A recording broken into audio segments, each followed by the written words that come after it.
make a fortune? Oh, come on! Stop watching, let's go! There's nothing left to loot here. Don't waste time. Target down. Keep moving. Our goal is to acquire the Totem 702 device. Don't die here. This land is no longer a place for civilians. Black Gold launched an attack on Goiapos Airport, which was controlled by Ganesk, intending to seize the airport as a troop deployment center. As mercenaries, you're to be shot on sight. Therefore, no mercy, no holding back.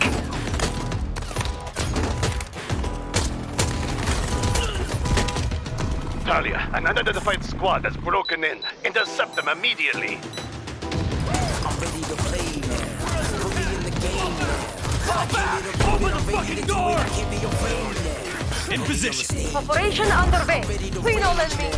I feel like an animal stuck in a I got the device. My time. Nothing can keep me from reaching the top. I cover you. Something wrong. Understood. My time. None of you people can tell me to stop. In position. Lower the lights down. Hand over my crown. Hand over my heart. I do this for my town. I do this for my crowd.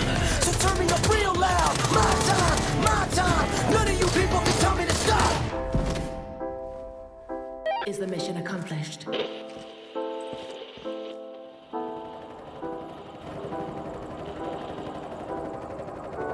Recovery completed. Returning to port.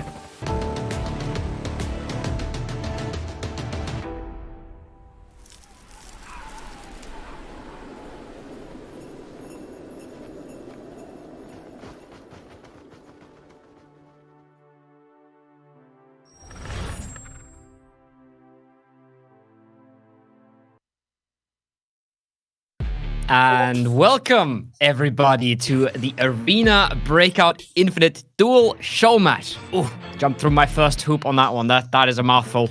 I am excited to get things going here for you tonight. We've got a ton of great ABI. But first, I should tell you who I am with. I've got the fantastic Seal in the middle, and we got Matcha on our side. You excited for this one, Seal? I really am. This is going to be the first time we're seeing the new airport map. It's been live for, I think, just over 15 hours now or so. I'm pretty sure a lot of the streamers that we have playing today as well are like, I don't know if all of them have slept yet. I think that they're still grinding through the beginning of Season 4 co-op. Yeah, it's going to be sick. We got a big mix of players in all of those teams. Matcha, is there any team that you kind of have your eyes on? Any team that you're excited to watch? Oh man, I don't think I can really pick one. I mean, we have such an amazing lineup today of such really skilled, high-skilled players at that. I mean, I don't think I can really pick one, Kogo. Can you? It is absolutely... there's two ways my brain wants to go, right? But we'll talk plenty about the teams here in a bit. It's just that mix, right? We got massive streamers in the space that are basically good at every single game that they play. And then we got smaller ABI creators that play ABI so much more, right? So how do you weigh that up? How do you really make that distinction, especially when we're mixing teams together? We're putting it on a new map. We're putting it on a new patch. We're basically just starting the season, right? Nobody really knows what the meta is. Nobody really knows what's going on. It's going to be sick. Just to let you guys know what we have going for you tonight. We are going to be playing 3 rounds on Airport. We're going to count the points like we have done in past tournaments, and then we're going to play a bit of a show match at the end. And Seal, I know you're excited for that show match, aren't you? I am. I unfortunately did not get the mode that I voted for, but after seeing a couple of ways that the Happening on Northridge. Yeah, I can't wait. We're gonna... I'm leaking it, okay? We're probably playing the bolt action mode on Northridge. Okay. We're gonna see a lot of people miss a lot of shots, maybe jumping around corners, no scoping. It's gonna be glorious. But let's talk about the serious part of the evening. We have 5 teams of 4 streamers each. They're all gonna get thrown into an airport 3 times in a row. And the game formula has not changed, Seal, has it? Nope, same thing as before. So that your loot value plus your kills times 1 million, and then plus your reds times 10 million. Now, this is on top of the value that the reds already give. So a red will equal to about like 11.5 mil or so. However, without access to any secure container, you will actually have to extract with that red. So half of the battle is finding it, and then you have to also leave it. You can't recycle it. You can't, rat it out in a secure container. You have to extract. And if any of our previous events have been an indicator, Koho, extracting is one of the hardest things to do in this game. And I think especially when it comes to airport, there's going to be a lot of people that are figuring things out on the fly, Koho. Oh, for sure. I was about to say just that, because we only played on the conventional maps where everybody knows every extract. They know their conditionals as well, right? Now we're going into a new map. We're going into a patch that's hot off the presses. It's not going to be as easy to extract, even if that's your only objective. Prize pool, it's a big chunk of change. It's $20,000, and that's not just today. We're going to play another one of these with another $20,000. So every single round counts, every single point counts, and we know from past tournaments, these tournaments tend to get decided in the last game because one good round just does so much for your scores. It's kind of insane how much a good team wipe, an entire team wipe and an extract can really do for you. And yeah, again, we've got some big hitters in these lobbies. We've got some big teams coming up for you guys. But I think, I'm not sure how much you guys have played the airport yet on the test server. I've watched it more than I've played it, I can say that much. There is no meta, right? Like, there's no way that these squads are going in with a solid game plan match. They gotta be figuring things out, right? I don't know. I mean, it's kind of a toss-up, right? I mean, you have a lot of new weapons being introduced that some people are saying are the meta, maybe taking over the HK. I mean, maybe not. I'm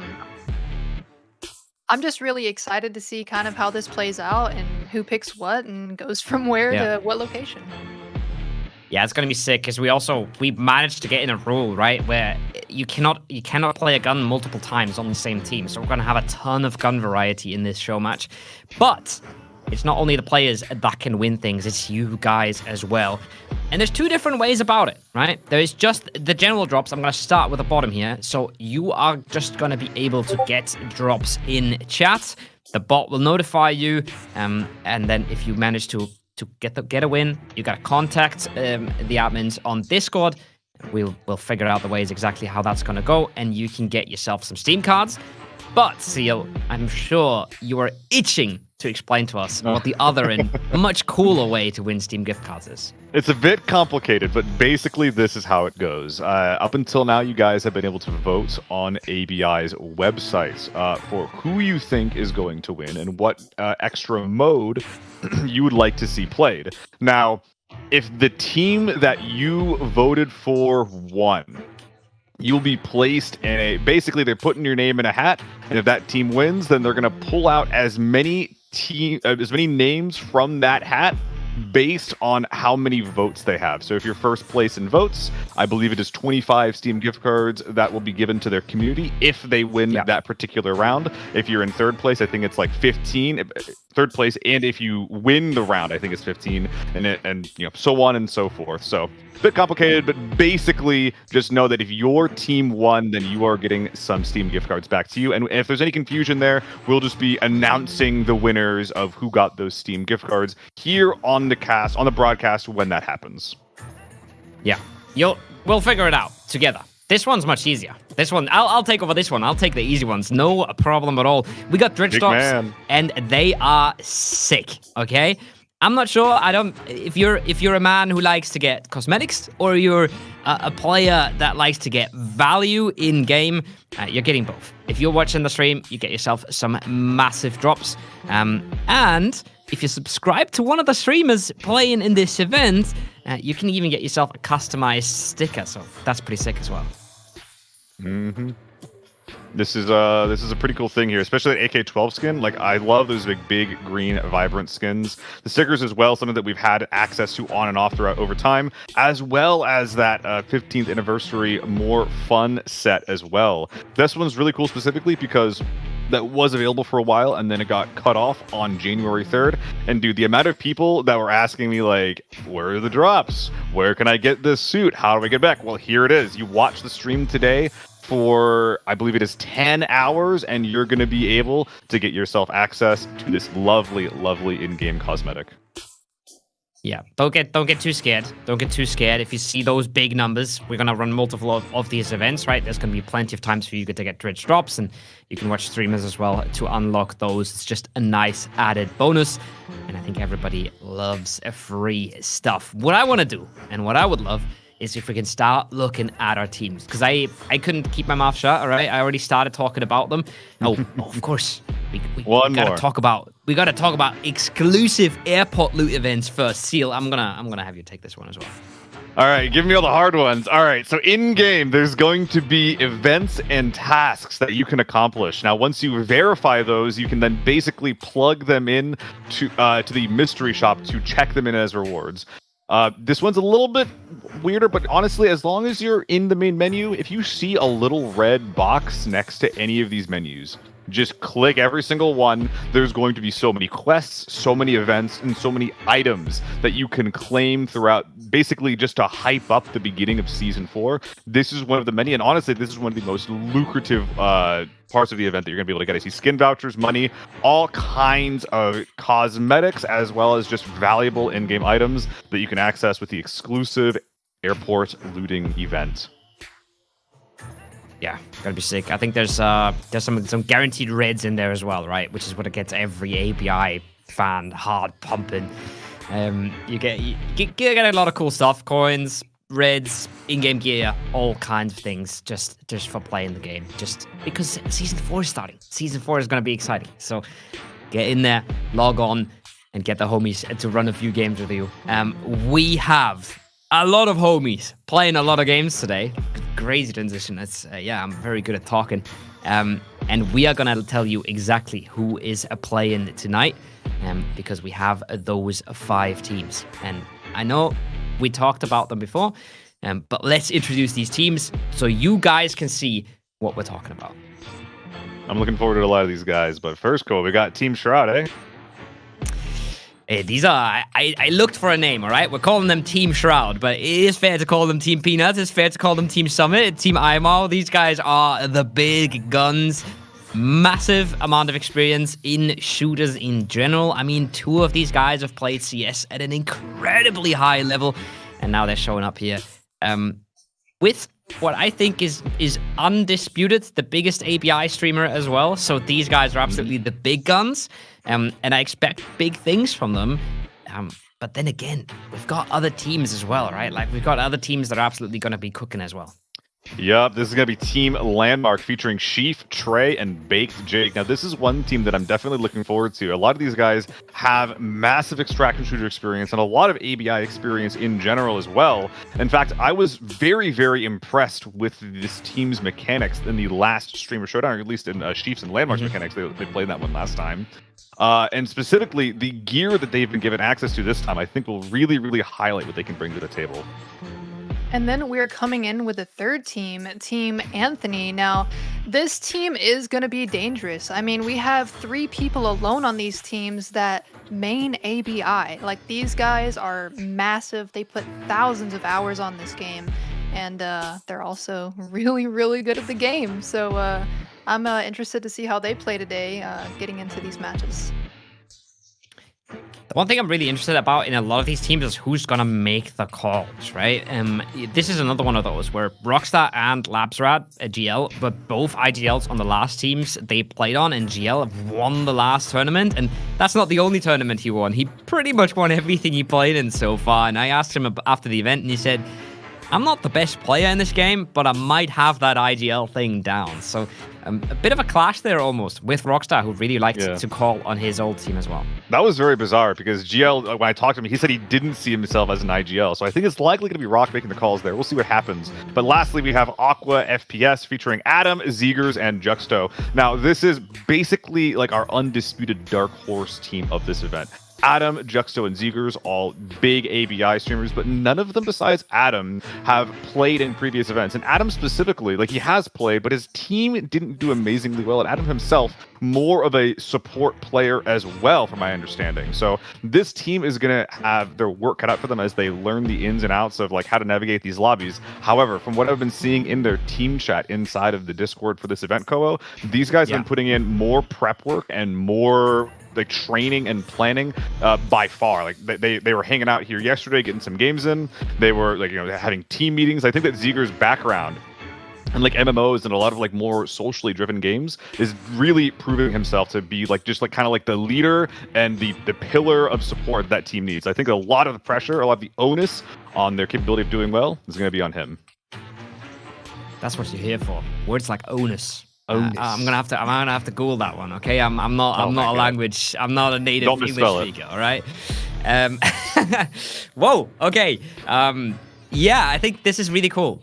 This is really, really cool as well because, like you said, right, I was kind of looking at that team, and my first thought was, okay, they're good, but they're sort of a little outshone by some of the other names on other teams. But they have absolutely put in the prep. And they stand out that way. So I love to see that they got their own niche for them. We're about to head into match number 1 in just a few minutes here, but we don't want to overload you guys too much. So we're going to do 2 casters for each of the games, and the first game is going to be casted by Seal and Matcha. Take it away, guys. There we go. Yeah, I'm really excited to go into game 1 here. We're getting it ready for you guys any second, but to talk a little bit more about this map, this is kind of one of the maps, it almost feels like an outdoor, wider version of TV Station to me, Macho, where it's like you kind of have 4, maybe like 4.5 grids around the map, and then one big area in the middle that has a lot of loot that people want to fight over. However, unlike TV, where that middle place is basically suicide to go into if you haven't cleared the map yet, in this case, if you're able to secure an opening inside of that airport tower that I think it's like an ATC or something like that, then you're able to secure a ton of loot as well as an extraction point. So going into this game, I think there's going to be a really big question of like, hey, do you play the outside edge? Do you try to secure the middle? Like, Machi, if you were playing in this, what would your approach to this map be? Oh man, I mean, it would be a switch up with me. I probably couldn't decide where if I want to go and just like full W key everything, or if I want to like kind of rat around the map and then W key. It would kind of be a toss up, but knowing me, I would probably W key it like Matcha does and just kind of get in there. How about you, Seal? What would you do? Just better. I mean, I think that I'd do the exact opposite, honestly. I like my play style when it comes to these kinds of events is always, not even events, I've never played in one. But I think the thing that works a lot of the time is kind of like take your one fight, get your one win, and then once you have like 3 or 4 players alive on your team, then you just secure your extract. You stop what you're doing. You just don't look for anything else to do. Like whatever happens elsewhere on the map is not your problem anymore. And that's the style that we've seen work on occasion. Like that whole controlling a power position like you're talking about. That has been like the strat for, a lot of the TV games that we've had, which again, I do think that TV is the closest map that we have to airport. The airport kind of being like if we inverted the indoor and outdoor bits of TV, then stretched it out a little bit. That's kind of what this is going to feel like. And honestly, I'm really excited for like the space that teams have to work with. However, ignoring the map, we also have a bunch of new guns and toys to work with, specifically the inclusion of the U191 and the T191, as well as the inclusion of 240 rounds of M61 red ammo for people to use, Matcha. Now, when is an absolute monster. Like this thing, you will go in wearing T6, it'll put you down 3-4 bullets straight to your helmet. Like, it is insane. I don't know, man. These guns are overpowered in a good way. I mean, I'm excited to see what they're gonna do on the battlefield. Yeah. Let's go. We're getting ready for round 1, Matcha. Everyone, make sure that don't go anywhere. The game is about to start right now. One last rule that I want to elaborate to you guys. So we were mentioning Jake retreating up to the second floor himself. This is definitely the team that's in the best place to play defense. But already losing one with 3 other teams in the lobby is a pretty scary position to be in. That is very true, and not only that, these guys are already taking it smart by getting the high ground, and it looks like Team Shroud is in the middle of the map as well. Is that what I'm seeing? Yeah, Team Shroud on the bottom floor of the center map position, and then on the second floor above, it is going to be Baked Jake and his boys. So it looks like a attempt at bagging up Peanut was made. Spectating Owen, got the M24 on the back, the U191 as the primary. Definitely just the absolute carry loadout. Owen taking it on himself to just try and give his team the best odds of winning by stocking up on some incredible PvP gear. Like down below? Peanut, right there! Up top, up top, up top. It happened so fast. Yeah, I don't know what I'm supposed to do about that. Alright, The action time of lightning, I was dead before I could even blink. Kit, by the way, so I'm Four dead. They shot me on the ground I too. can extract if you guys want me to, just to get this like loot value going, if that makes sense. I'm down with it. If you want. Okay. Oh. So they've bagged up not only Peanut, but I believe also their kill on Trey. It looks like they might be willing to go 1-for-1 while denying the loot away from Landmark's team. So despite Landmark being in a more defensive and like loot-heavy position of the map, being able to deny their own loot from the enemy as well as take Trey's gear does put Team Shroud in a pretty good position, despite not controlling any good space.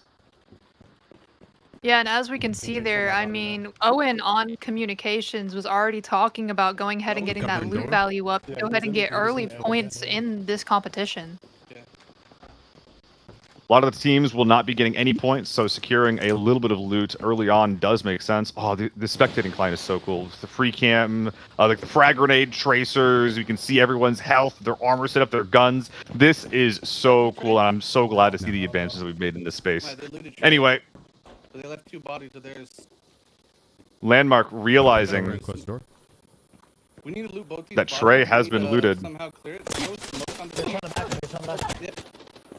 Oh! Chief getting blasted from the side, losing a ton of HP, as it looks like a second team is actually pushing into the airport central terminal. Be careful, Chief. That's one of the ABI teams. Chief with 3 limbs down, his chest hurting through that gas. He goes to PK and heal. Do you think he'll make it out of this heal? Hard to say. He's making a lot of space. I think I might have seen another one of his teammates going down. I think he might be last up. I can't really tell. He's his webcam is covering up this condition of his team, but I got you. this is really nice. Glorious to see the team that we saw on the west edge of the map pushing into the control tower. Looks like a couple of kerfuffles, not having all the meds they need to stock up. That is going to slow Glorious's boys down. But they're still, I believe they're up in a literal 4v1 scenario. So very unfortunate for Landmark, not able to secure any of their own kills, but also going down to a single man while trying to secure this central map position. Now, obviously right now, this looks like a pretty decent place for Glorious and the boys to be. However, there's still 2 teams that are out on the map that we haven't seen anything from. And if I'm these guys, and if I know that that central elevator is not popping, then I know that technically speaking, there isn't like a great reason for me to move. Not yet, anyway. Yeah, don't do that.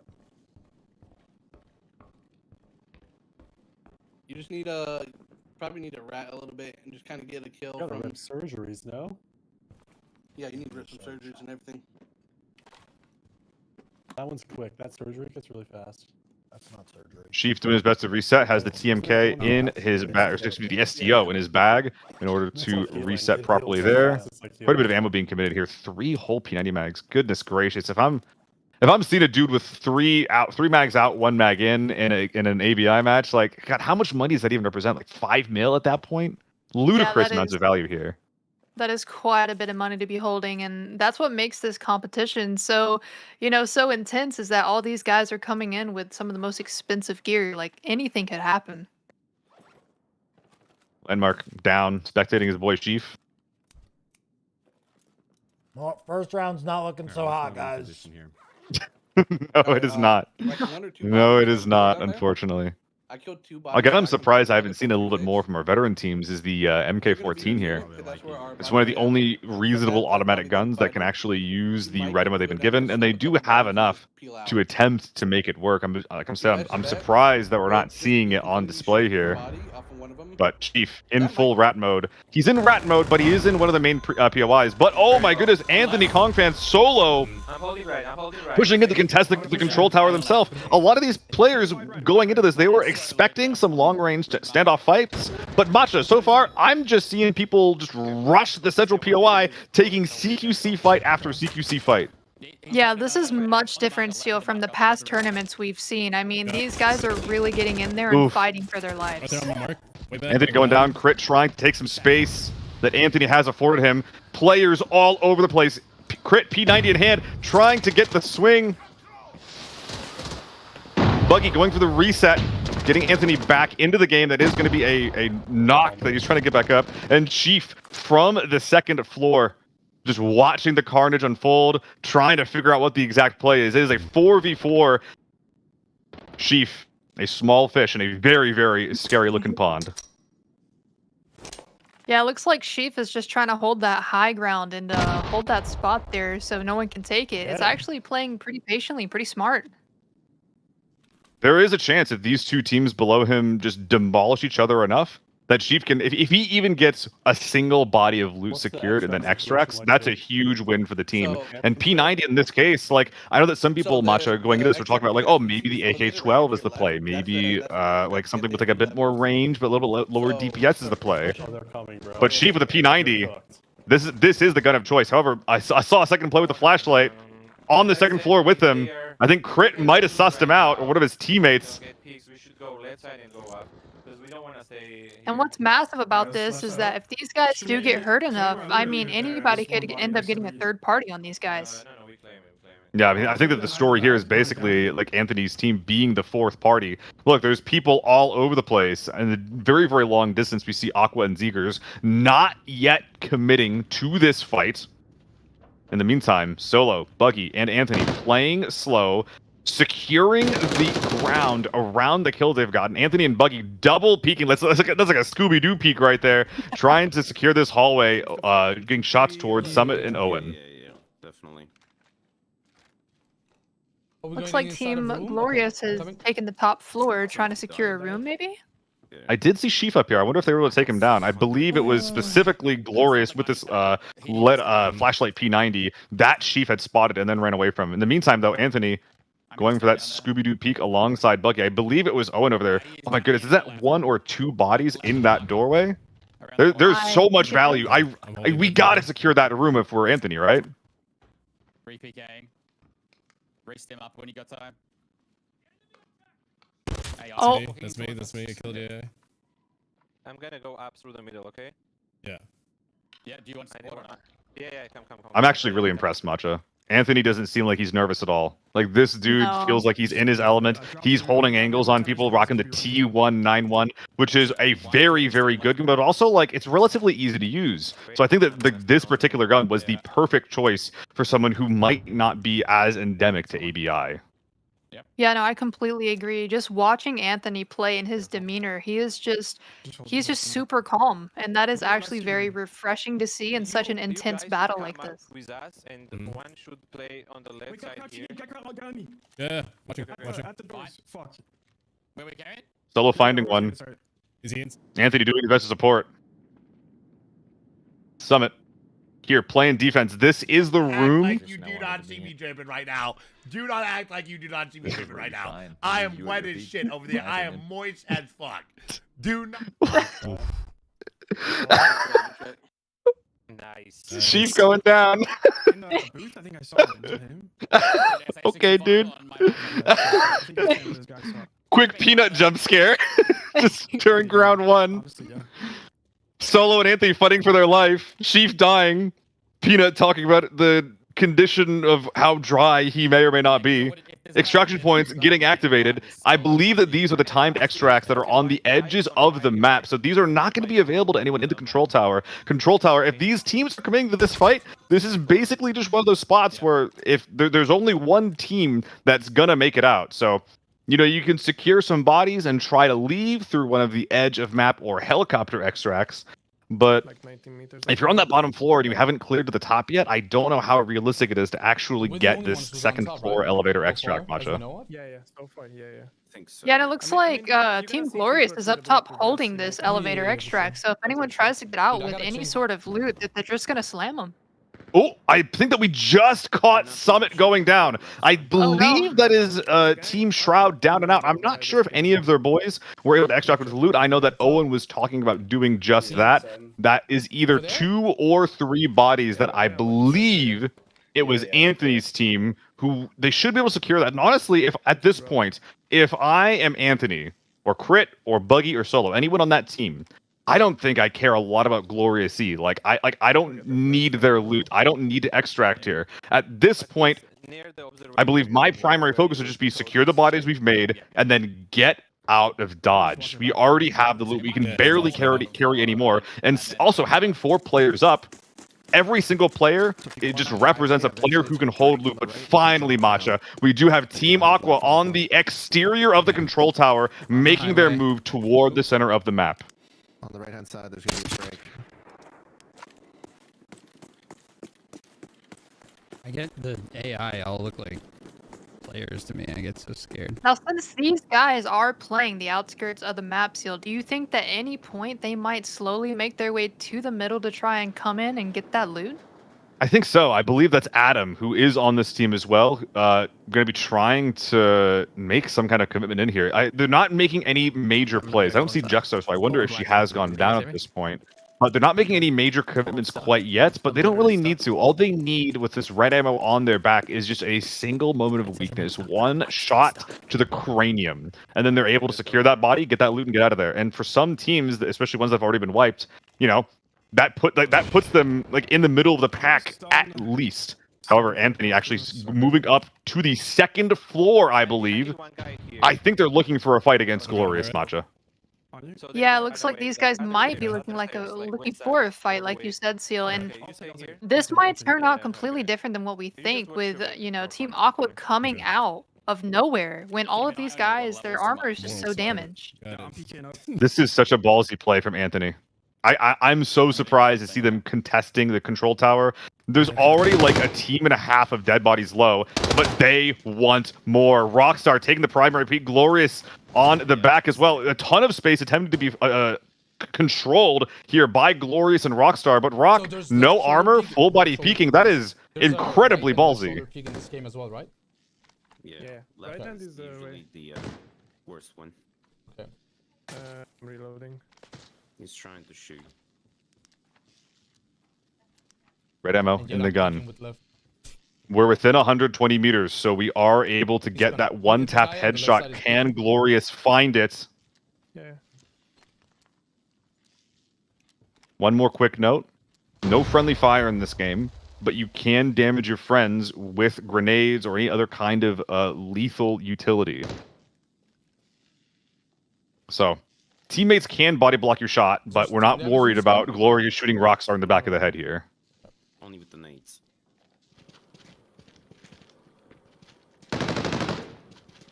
Like a constrictor. Buggy on the wide right. Crit down the middle. Crit being it active. Making a peek with the P90. Not quite finding any damage. I wonder what Solo and Anthony are up to here. Not bad. You need it? Yeah. 46. Now we're just trying to control the central elevator. Trading helmets. Giving the players that are peeking the better gear. Yeah, I saw Solo for a second. They're on the wide left side. So just trying to control every hallway and choke Glorious out of this game here. And these guys, they are playing very, very patiently right now, which I'm loving to see. After that big firefight, playing patiently like this might be the move. Something I am worried about, you brought this up before, Matcha, is this, in a 1v1, I think that Anthony's team is taking this wonderfully, but this game isn't a 1v1. There is still an entire team of Aqua on the outside of this map, and Adam already poking into the bottom floor of the airport control tower. I think this more so than these angles, I think it might come down to who is more third-party proof. Yeah, and I'm not gonna lie with you, Seal. I mean, I think Team Aqua, I mean, we don't know exactly where they are. We knew that they were pushing up into the center, but We have some shots being taken up top on the second floor. Oh, I think I just saw. Oh my goodness! Glorious getting the guts of his teammate on himself as his head gets blown up right in front of him. Buggy and Anthony taking a lot of space as Crit going down the middle. I do see Solo down and out on the far left flank. So there is at least one angle that Glorious has secured, but low HP back into a corner. Is there any offensive util left from Anthony's team? There is a 2 lethal, 2 tac, 2 stun limit. If they have any left, this would be a textbook situation to pop it out.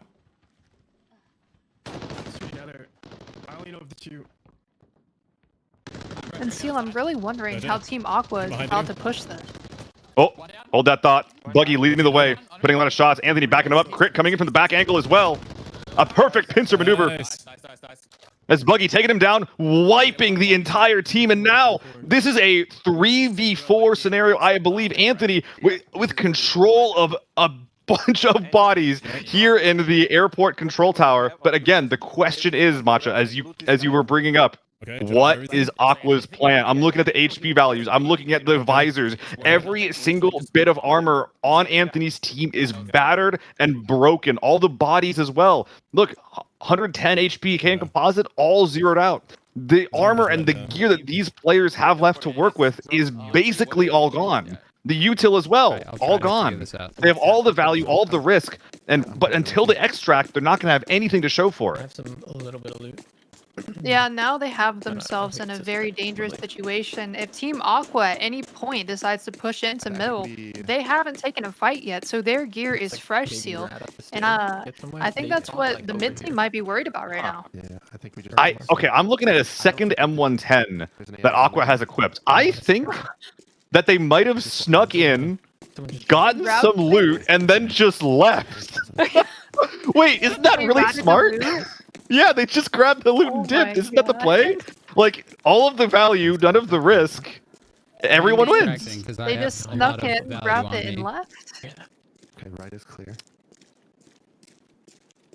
Oh, these sneaky little devils. And the extra, we're heading towards an extract right now. We see pinged on the top of Aqua's stream a extract that is a time-sensitive extract on the edge of this map. It looks like it is only Aqua that is moving over here towards this extract, towards this edge. Now, M110 Matcha, not the most valuable gun in the world. There is a little bit of red ammo loaded up in there, but it's not like he's got like a U191 or an H4 on the back here. Clearing his angles, making sure that these scabs are in fact only scabs. So much space to work with, and honestly, like, this is the point in time to, like, you know, all the players in the map are dead. If you're trying to, like, build a little bit of comfort, build a little bit of familiarity on the map, this is the time to do that. Okay. Are we still fighting? Team Anthony is still up top, trying to see if there's anyone left. Oh! Crit goes down. Oh my goodness! Okay, so we're splitting players up. Aqua on the outside, securing a little bit of loot. But the rest of the team pushing forward, trying to get what value they can. Crit going down, leaving only 2 players left. Anthony and Buggy. Double stunned. Oh my goodness, the kitchen sink. Molotovs, grenades, stuns, like they're throwing everything that they got here. All the util. It's not getting a lot done though, is it, Macho? Like, they were just able to back up from this angle. And it's like, okay, like, I can't play this hallway to peek anymore. I wasn't doing that anyway. Like, you're scary. I'm gonna let you walk into me.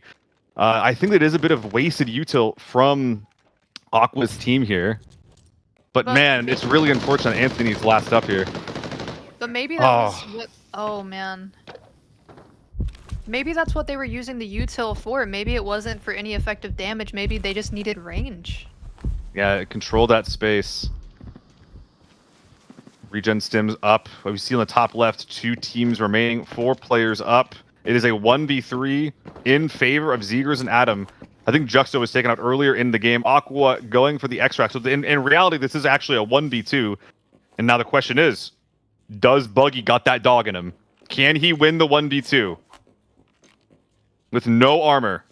He's been fighting all game.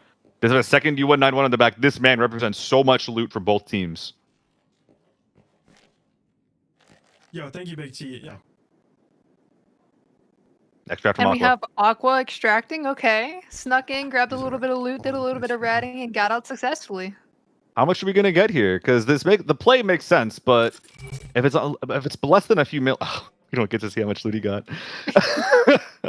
Okay. We'll leave that for later. We'll see in the scoreboard how much loot that was exactly, but we do know that it is now a proper 1v2. And Buggy, once again, arguably the best gun in the game in his hands, second one on his back, but no armor, no teammates, no util. This is a hell of a battle he's got in his hands. So I don't think any of the stuff that like we put on like counts unless we extract. My arm is on the planet behind the right. Like on the right front. There? You get there? Yeah, it's on the ground. Oh, it should be half HP. Should be half HP. Oh, I think I took that armor. That's Risk. behind Oh, okay. No, on the ground. That one. that one's mine, but it's not bad. It's better than nothing. Man, there's just swapped armor everywhere on the map right now. Players calming, figuring out what their plan is. Zegers holding the primary hallway. Adam looking for a flank on the right side. Buggy wearing the SH-65 helmet. Bit of armor, or sorry, bit of audio lost there.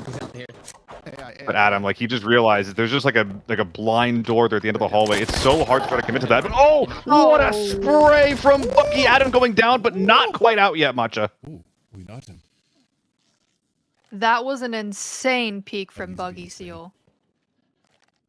1v1. Zegers v Buggy. Right hand peek in favor of Buggy. I believe it's left on Zegers, but no armor or very little armor on Buggy. Does mean that I think that Zegers might just be a little bit. No, actually, no armor on Zegers either. For 1 million, the red items that Juxto got out, for example, are 10 million. Oh, Juxto didn't die. Then just she had reds. I think a dollar is a point, so I just got out with like 4.5. 4.5, and then plus a couple of reds. This team is massively up already. Oh, but they're able to be taken down. Buggy going for the spray, identifying they're going for the res, goes for a fast flank, and takes them down. Buggy, the last player on this map, but Matcha, there's like let's go, baby. 12 bodies That's what I'm talking about. in the control tower. Despite him being the last up, 2 players able to extract from Aqua's team. I'm not actually sure who wins here on loot value. Yeah, now it's left to Buggy to try and organize and sort through all of this expensive loot and make it out. And I guess just play a game of stacking. Like, Are we allowed to say Tetris? I hope we are. I was gonna say it, but I stopped myself. I'll take the risk. It's they're playing the OG game, the first game that was ever made.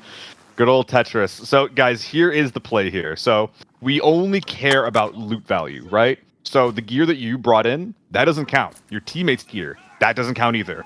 All we're trying to do is we're swapping out every single thing that we ourselves brought in and replacing as much of that as possible with gear that we find on our enemies. So already we're seeing 2 U191s. He hasn't dropped those yet, so I do assume that these are enemy guns that he has found. U191, a new gun, that has been introduced here in Season 4.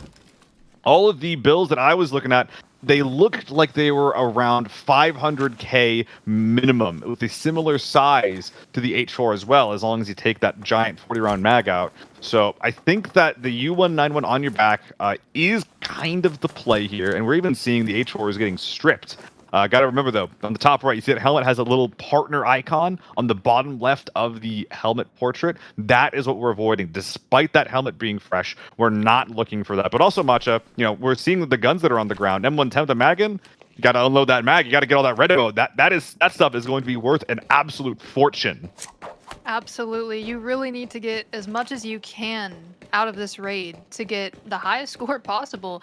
And in the wise words of Mr. Peanut, you need to get all the goop. And so much goop there is. Luckily, these guys are aware of at least where like Team Shroud's body pile is, and I don't think they've been yoinked yet either.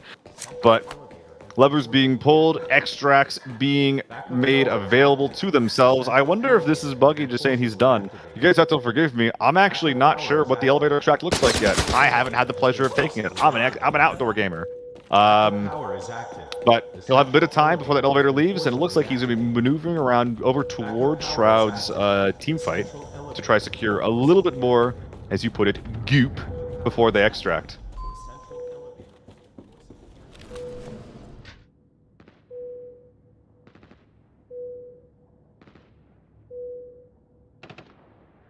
as you can see in the bottom there. Bandages in the reinforced case, so make sure that you don't accidentally cheat. Don't have to go back. Oh my goodness, and look at this. Thermal okay. scope. I was gonna say the thermal scope. So in the previous events, thermals have been outright banned.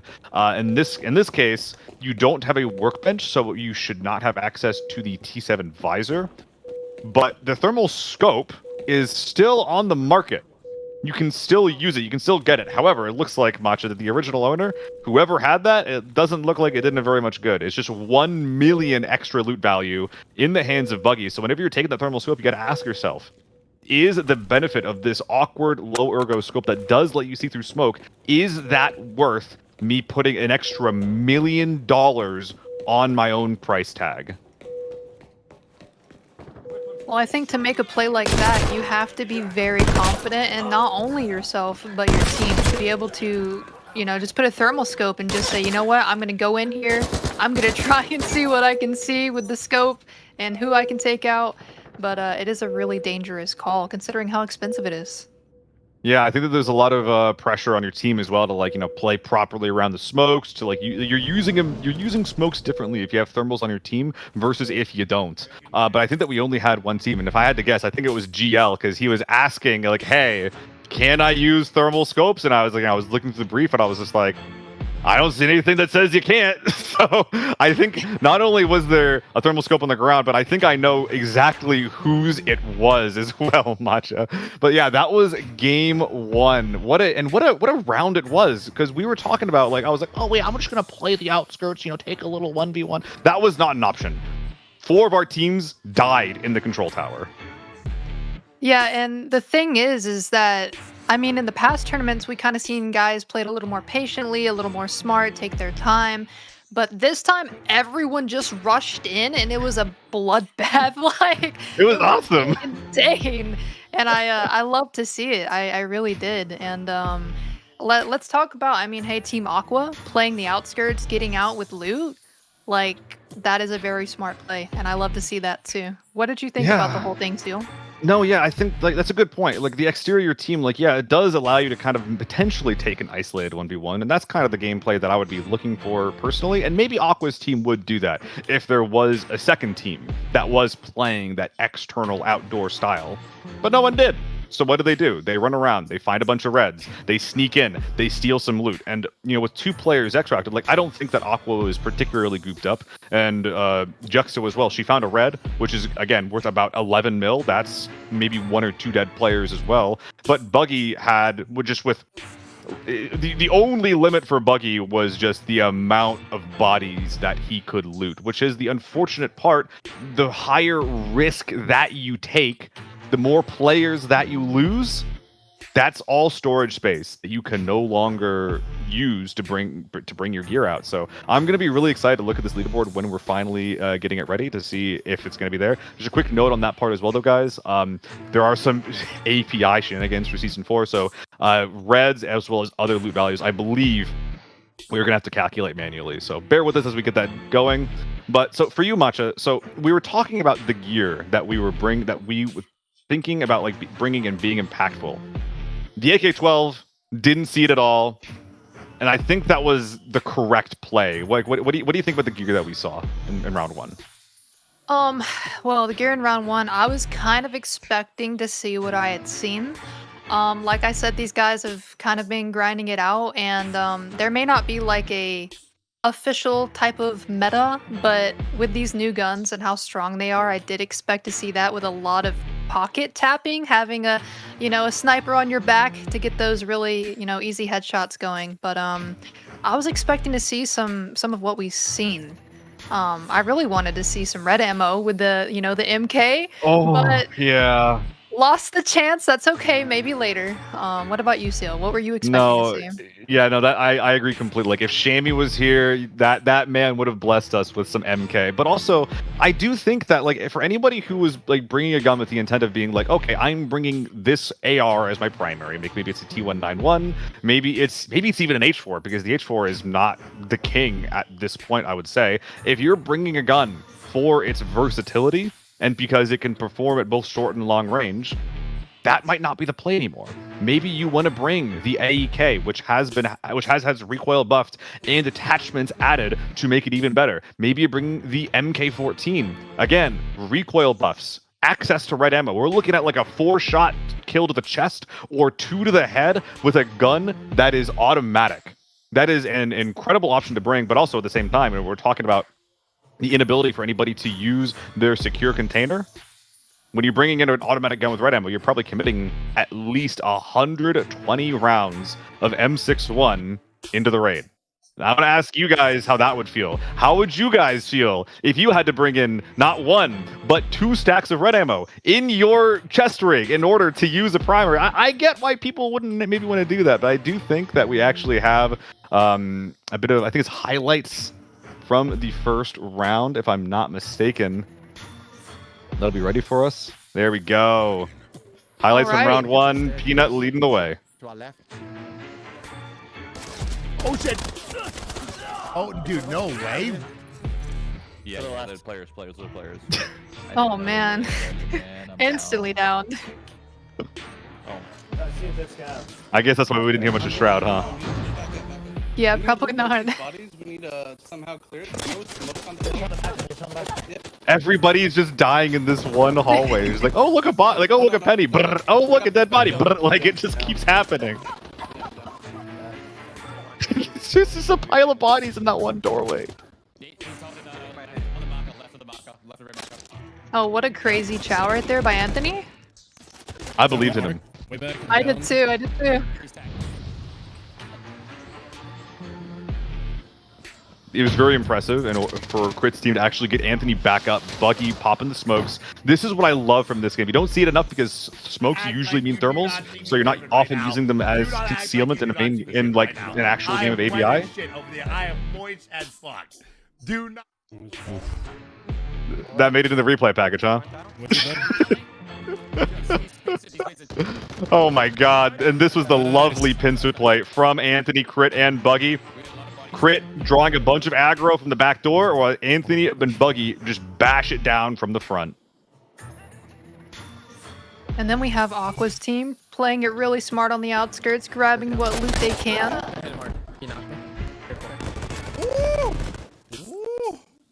Definitely the highlight of the entire thing. Buggy winning a 2v1 despite having no armor. Adam just slightly overextending himself.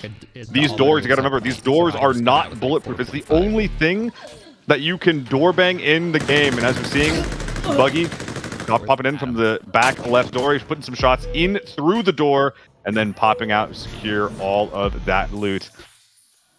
And the only question that I have left in my mind after that, Matcha, is how much loot did he get? I'm expecting around like 15 mil or so from Aqua's team between the Reds and between, I think it was like the 4.5 mil, but what was Buggy able to get? I don't know. It's going to be a big number, though. Yeah, well, I guess we'll see here in just a second, Seal. Yep. Currently tabulating the score right now. Admins will be getting that back ready for us whenever they can. But I think that, so for previous events, the approximate value, oh, hello, dog. The approximate value for a player was about like 4 or 5 mil, I would say. That's about how much you could like extract with. Well, no, you could probably extract with a little bit more than that because you're swapping out your primary, you're picking up 2 primaries, maybe you have a rush bag with 2 H4s in it. But not only is how the value of things slightly changed, but the Tetris has changed as well. You know, a U191 is similar in, size and length to an H4, but it's not identical. You know, like DVC-12 is similar in value to M995, but it's not the same. Like the attachments are different as well. The way that you loot is just different because there's such a variety of guns. Like, for example, field bag.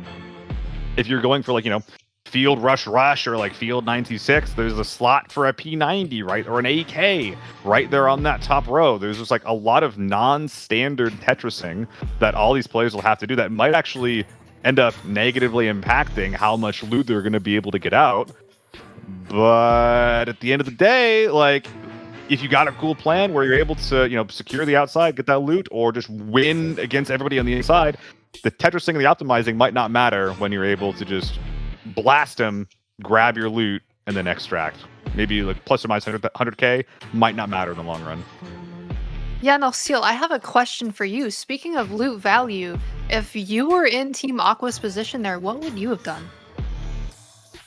Oh man, yeah. No, I think it makes a lot of sense. Like, on one hand, if I know I'm in a 1v2 and Aqua is still on the map, I think it makes a lot of sense to maybe make that a 1v3.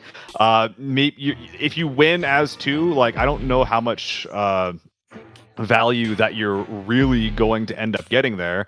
But at the very least, you're committing yourself to the win, and more importantly, you are denying the loot from Buggy's team. You're making it so that like the entire team is wiped.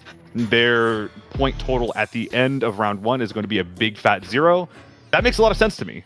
But at the same time, you already have like he's across the map. He's probably red weight. Like he's spent all this time getting all the way over there and like removing all of this risk. You know, does it really make sense to bring your boy from across the map to fight in a 1v2 that, I mean, you're probably going to win anyway. It's a 1v2. What's the worst that could happen? What's he going to do? Shoot you in the face? Like, come on. Yeah, and I could just imagine, you know, what was going through their minds when they walked in there and they just seen a pile of dead bodies, like not knowing if anyone's around the corner, not knowing where anyone is, and just sneakily trying to grab that loot and extract successfully. I mean, that would be really stressful. Yeah, like I think that especially, you know, we saw some of our non-ABI players that were very, very confident, right? Anthony, a wonderful, wonderful showing from him specifically, just able to just keep a cool head, chow whatever he needs to chow, shoot whoever he needs to shoot. There's like something that it comes down to like for these any kind of like gaming event where it's like the least amount of friction that you add to a team, the better. Right, so if you're able to just be slotted in and not cause any problems from like overcoming or anything like that, then I'd say you're a pretty good addition. Like I think that Anthony might actually be like a better addition to that team than even some of our like big ABI gamers that are in this event. Like that team looks really, really strong right now. Yeah, his team was very, very solid. And not only were they solid and confident, they were cool, calm, and collected. Like, I've never seen such a tournament where you go in with all these nerves and, you know, all this, you know, gear on the line. And then this guy just takes fights and he's just calm. Like, yeah, man, I'm going to, like, sit back. I'm going to relax a little bit, like, get my shots off, you know, maybe kill someone here and there and walk his team through it as well. Like, that was really, really cool to see from my perspective, at least. Yeah. I was very, very, very impressed. Soon, guys, we'll be coming up to you guys with both the giveaways as well as the results for round 1. We'll be getting those to you as soon as we can. Again, it's either going to be Aqua's communities or Anthony's communities that will be getting those Steam gift cards. It'll be one of the two. We'll figure out when we figure out who that is. We'll get that to you right away. But to talk a little bit more about like the nerves of playing in this thing, Matcha, right? It's like, I think that if I was playing in this myself, like, you know, I think that I got my little airport boarding pass thing, right? It said I'd play for 89 days. That apparently means for 2,000 hours, I have been logged into ABI, which is, that's a number. That's definitely one of the numbers of all time. But despite my 2,000 hours in the game, I think that I would still have more nerves than like Anthony or even like a lot of these other players were exhibiting. I think that Aqua's team, like maybe they're nervous, maybe not, but like it doesn't matter if you're nervous if you're able to like kind of like play safe, extract the loot that you're able to get. Like that was really, really like a really good way to kind of like play around avoiding a lot of the demons in the lobby. But I don't know if you can always just decide to not fight in every single one of these games. You do eventually need to take some type of risk to get some type of loot. And here we are with the scores. It is close, Matcha, but it is going to be Anthony Kongfan in first place. An extra, I believe that is 4 million in loot, all on the back of buggies as well as their kills that they were able to get. Aqua barely able to not get it done. If only they won that last 1v2. Yeah, and then we have Aqua coming in at number 2. We have Team Air Glorious in spot number 3. Landmark in 4th. Shroud after the unfortunate ambush in 5th. I really hope we get to see more of that team. I do actually believe that like the whole the central control tower, I think that play makes a lot of sense.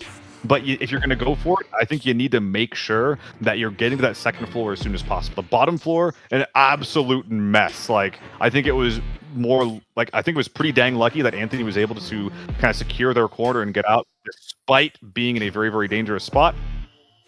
But regardless, that is going to be Anthony, Kongfan, and their community who have earned themselves the $50 Steam gift cards. We'll be setting up that for you soon. Actually, right now, these are the winners of the $50 Steam gift cards. From left to right, it's going to be Farah, Superman, Prosto Kozak, Monarch 001, Elysian, Farman, Nekis, NK Bit, Mugen, Marsh Madness, Terror, I think that is. Aberration, Gu, Daniel, and XDD_Force. And I didn't know he was in the chat. That's pretty interesting. But that is all of the folks who have won themselves a new shiny $50 Steam gift card. Congratulations to you guys, but more so, congratulations to Anthony for earning this for his community. Fantastic job.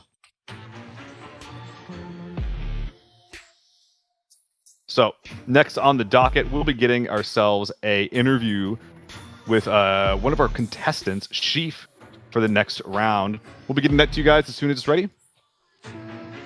But for now, we are going to be reminding you guys that there are plenty of giveaways that you can be participating in. In fact, while there is the capability of earning yourself a $50 Steam gift card from your team winning, you can also do so by winning the giveaway in the chat.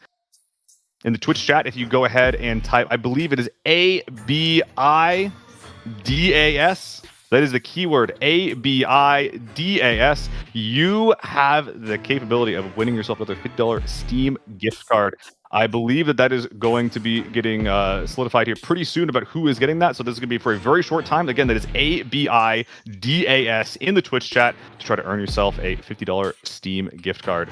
That's it for that, though. We are getting ourselves ready for an interview with one of our contestants, Sheaf GG, from the previous round. He was playing for a very, very long time on that second floor. I'm a little surprised that he actually wasn't able to get more of that done. Like, he seemed like he was pretty calm, pretty collected himself, and he was controlling one of the more defendable parts of the map.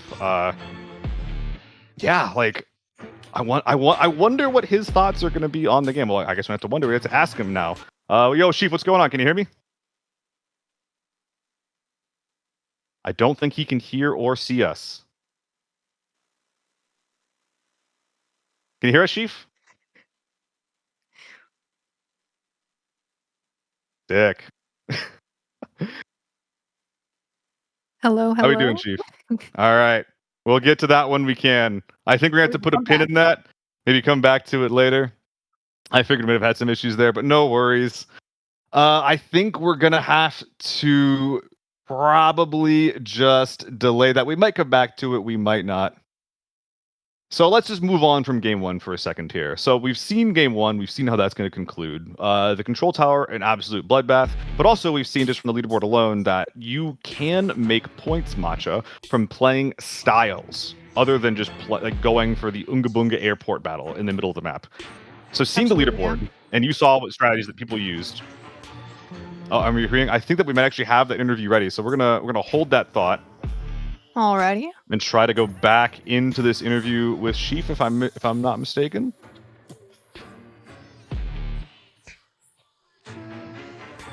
You know what? We're gonna get to it when we get to it. We're gonna get to it when we get to it. Anyway, Matcha, the strategy that you're seeing going into this. Yes. So, as you're seeing from game one, do you think that you change your strategy going into game two? Are you gonna continue to go for that control tower fight?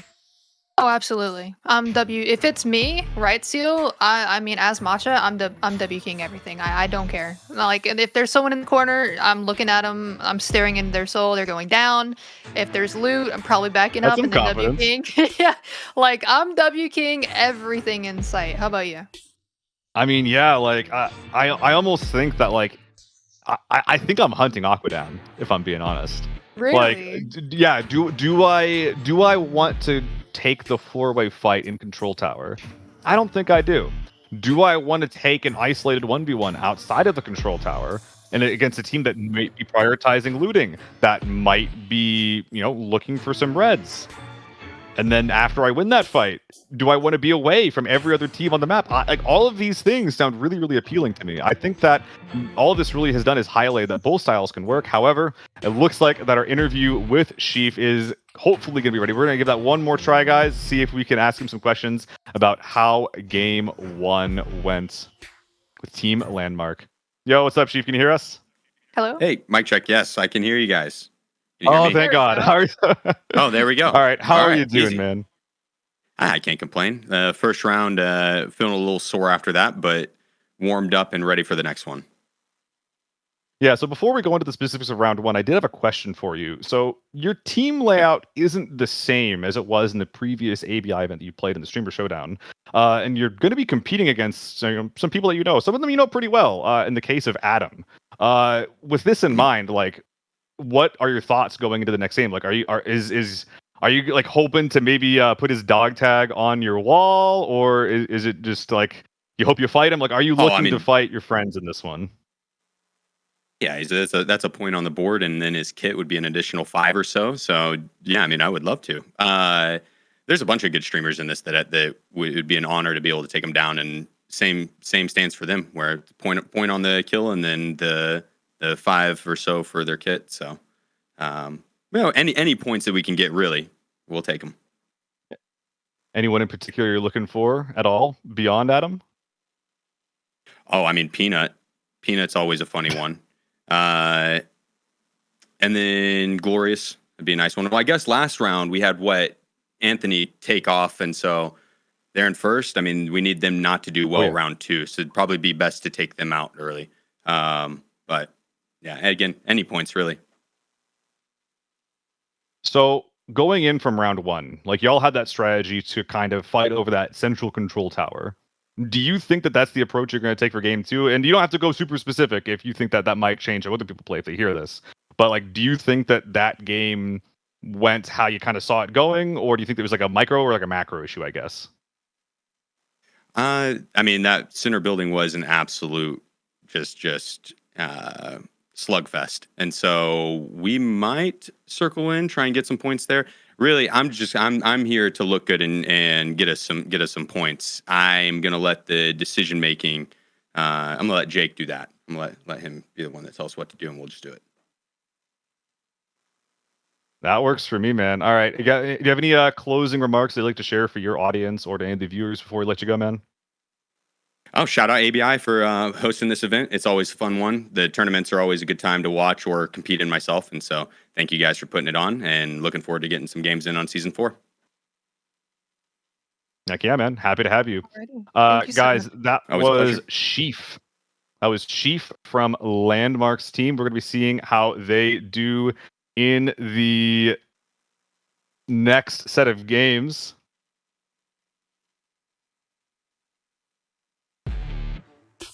But I think for now, I believe after round 1, I think that's going to be it from me for now, Matcha. You're going to finally get to get a break from me. But first, I do get to yap about one more thing. I get to yap about one more thing. I freaking love yapping. I believe that next on the docket, we get to figure out who was the winner of the Twitch Steam gift card giveaway. I'll be getting that info to you guys as soon as I have it. But for now, I think that what we were talking about before the interview, Matcha, was are the strategies of these players going to change? I think that we are starting to see a couple of cracks beginning to form, where it's hey, maybe we can find a fight on the outside. And honestly, I think that is one of the big things that the map can provide.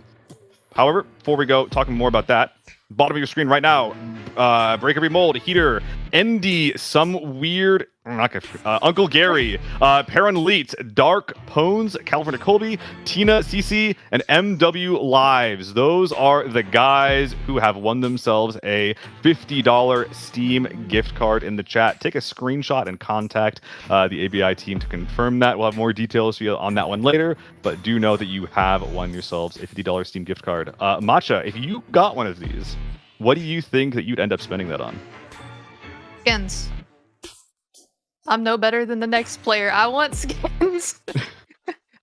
How about you, Seal? What would you spend it on? I mean, yeah, dude. Like, I think that there are two new pretty attractive options. I think as far as skins go, in a very literal sense. That I'm. I mean, hey, they're pretty nice looking. I think that's what I'm looking for. That's what I'm honestly excited about. Like, I think that I like the idea of, you know, cosmetics that can change your costume, but also just like playing as characters. I think that the idea of playing with specific characters that exist like in the ABI universe, it does kind of like hammer home like, hey, like these aren't just like a bunch of like faceless mooks that are in Kimona. These are like, you know, characters with backstories. And I think that the more characters we introduce, the more fleshed out that the world gets. Yeah. Anyway, absolutely. I think that's it for me. Yeah, I think that is going to actually wrap up round 1, everyone. Seal's gonna take a short break and step out, maybe get some coffee, and Kowo is actually gonna be joining me here in just a few seconds. Yeah, it was nice seeing you guys for round 1. I hope to talk to you guys later.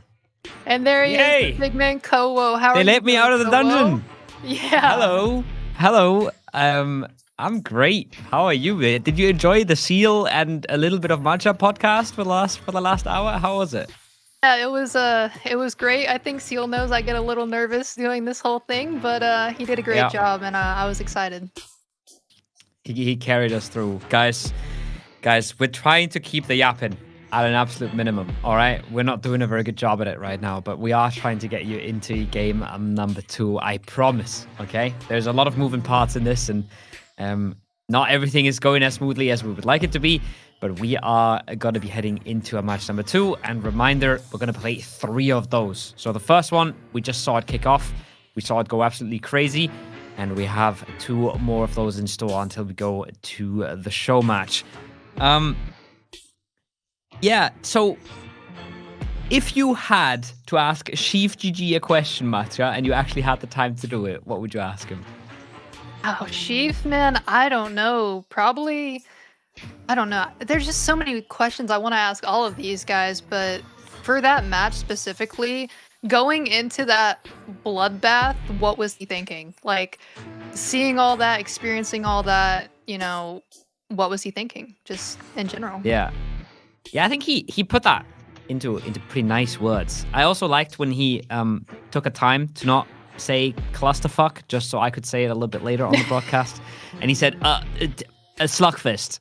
No, but I think he put it into really good words when he said, like, I'm just trying to look good and get a few shots in, and I'll let the decision making to the players with more experience. And I think that's a really good understanding of his role, and that's not easy to do, right? Putting yourself kind of in the back row and understanding that there's other people making the decisions. It's not something as easy for someone of his caliber, right? But yeah. I love the respect that he's given to the players who just have more time in ABI. Yeah, absolutely. And I guess I could ask you the same thing, Kowo. Oh, and I think we're going to be going into the next round, the next game, Kowo. Just jumping on in there. I'm so happy. I'm here for the games, all right? I'm not here for the podcast in between. I'm here for the games. And I think that first round was kind of everything I expected. It was as confusing as I expected as well. And I think that's kind of the thing when we're going into new maps. It's not just for the player, it's also for us. And when players don't really know whatever anybody else is going to do, it makes for those bloodbaths, right? We saw that Shroud clip where they go in and they're like, oh, somebody's already inside, and they're just immediately 3 dead, right? I think that is probably what led us to such a chaotic round number 1, and I'm wondering how many teams are going to slow it down, because a lot of teams will watch that round back, I think, Matcha, and they'll see Aqua's gameplay, right? Getting a red, getting it extracted, getting 1 player looted, getting it extracted, and easily being in second place. I think a lot of teams might see that and adapt, but I mean, if everybody's just waiting outside, then the inside suddenly becomes super free, right? So really hard to say what's going to happen here. Yeah, and here we are. We're going to be jumping already into the round number 2 for this game. Kowo. Okay, there's no laser on this one. Oh my god. It's also... You're crazy. Dude, I'm going inside of this bush right here, dude. ABI made me cast this event, but they don't know that I just want to listen to the players. Player comms is literally what I live for. Like, understanding what's going on in their heads and how they get that across to their teammates is probably my #1 favorite thing. So Yeah. I'm gonna be doing a lot of shutting up during this game for sure. Yeah, it looks like we have Team Glorious on the outskirts of the map is where they spawned. Taking their time, hanging out.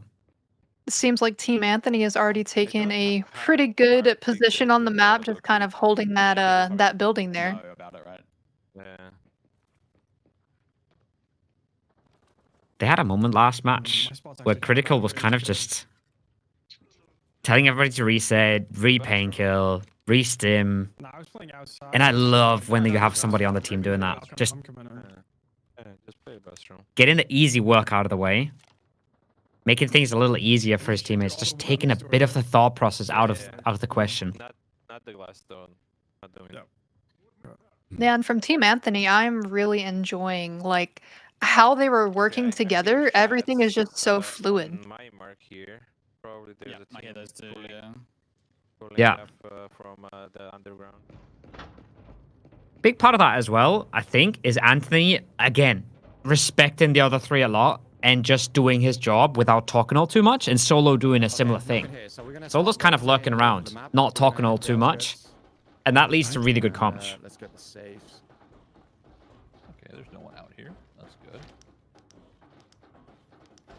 Now we have Team Shroud taking control of an outer building. Here, so usually we fight them inside.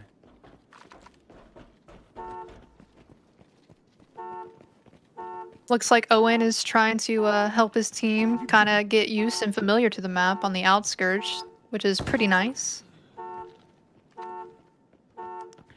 He's got to do a lot of heavy lifting here. As weird as that sounds, strategy-wise, I think he's the one that has to point all these guys at the same direction. Okay, right, we're gonna go over to the fuel station now. I believe you've got that key, Shroud? I do, yeah. Follow me, crew, follow me. Right, just Yeah. keep your eyes out here, okay? There it is. Blow on it or something. I got you, gotcha. Let me open it. I've got the good luck. I've got the good luck. No, I got the blow on it. Okay? Gotcha. Who's that? You're not getting confident. He's got the goop luck. Okay. How can you not love this guy? I don't know. How can you not love this guy? Oh, He's so man. great. Yeah, I'm gonna go. Yeah. I love it as well. Daddy Owen just saying, all right, we're going to go over here. Stroud's got the key. This is what we're doing. Just making sure, because he's got some big guns on his squad. He just has to point them the right way. Yeah, we're trying to get some lucky come up on roads. Lucky come up. If we get one, we're back in the game. Like we're laughing. So this is an extraction here, but you can only take it with no backpack. It's in the sewers.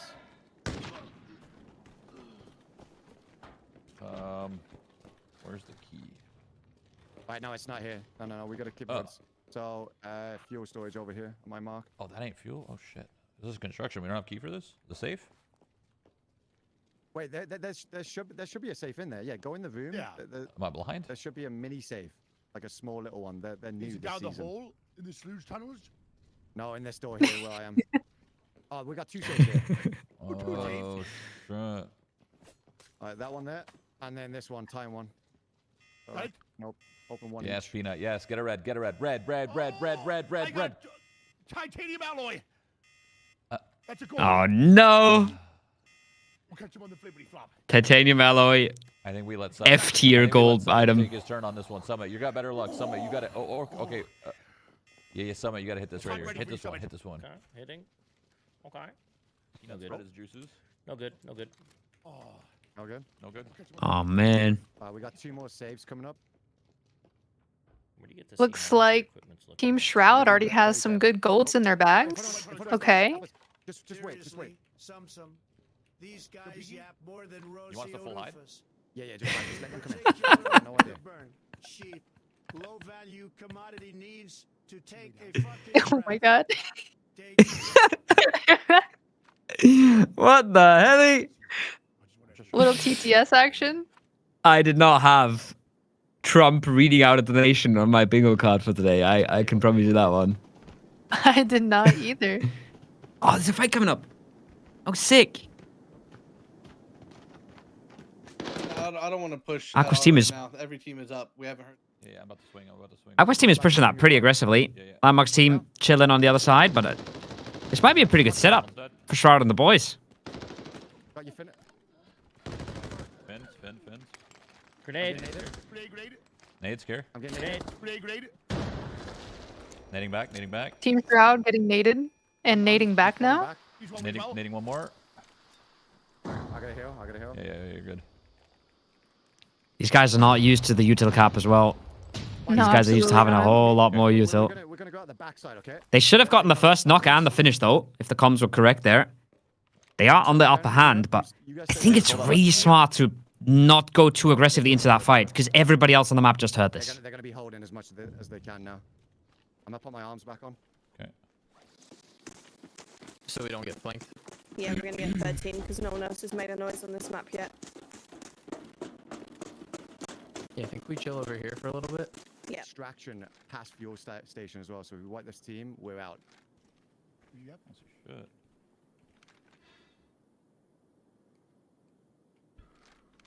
I don't know what doors they can go in and shit. Have you guys got That's a weird stims? spot. Up your regens, up your endurances. Like right there.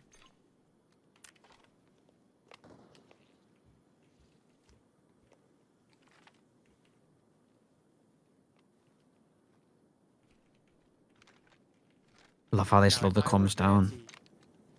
Now, if I was there, Yeah, these guys are they're playing very patient. They're gonna wait for us. How many of them are dead? One. So Just one. There's 3 more left. Acha. So don't Seems like they're already planning where they might go next, where the other teams might be. Yeah. And you can already see it on the left there. You can already see Jake in the distance, but not in the far distance.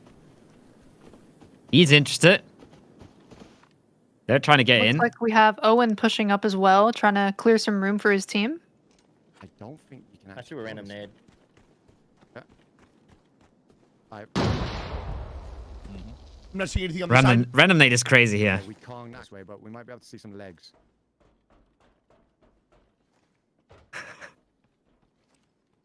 Owen's looking for some legs.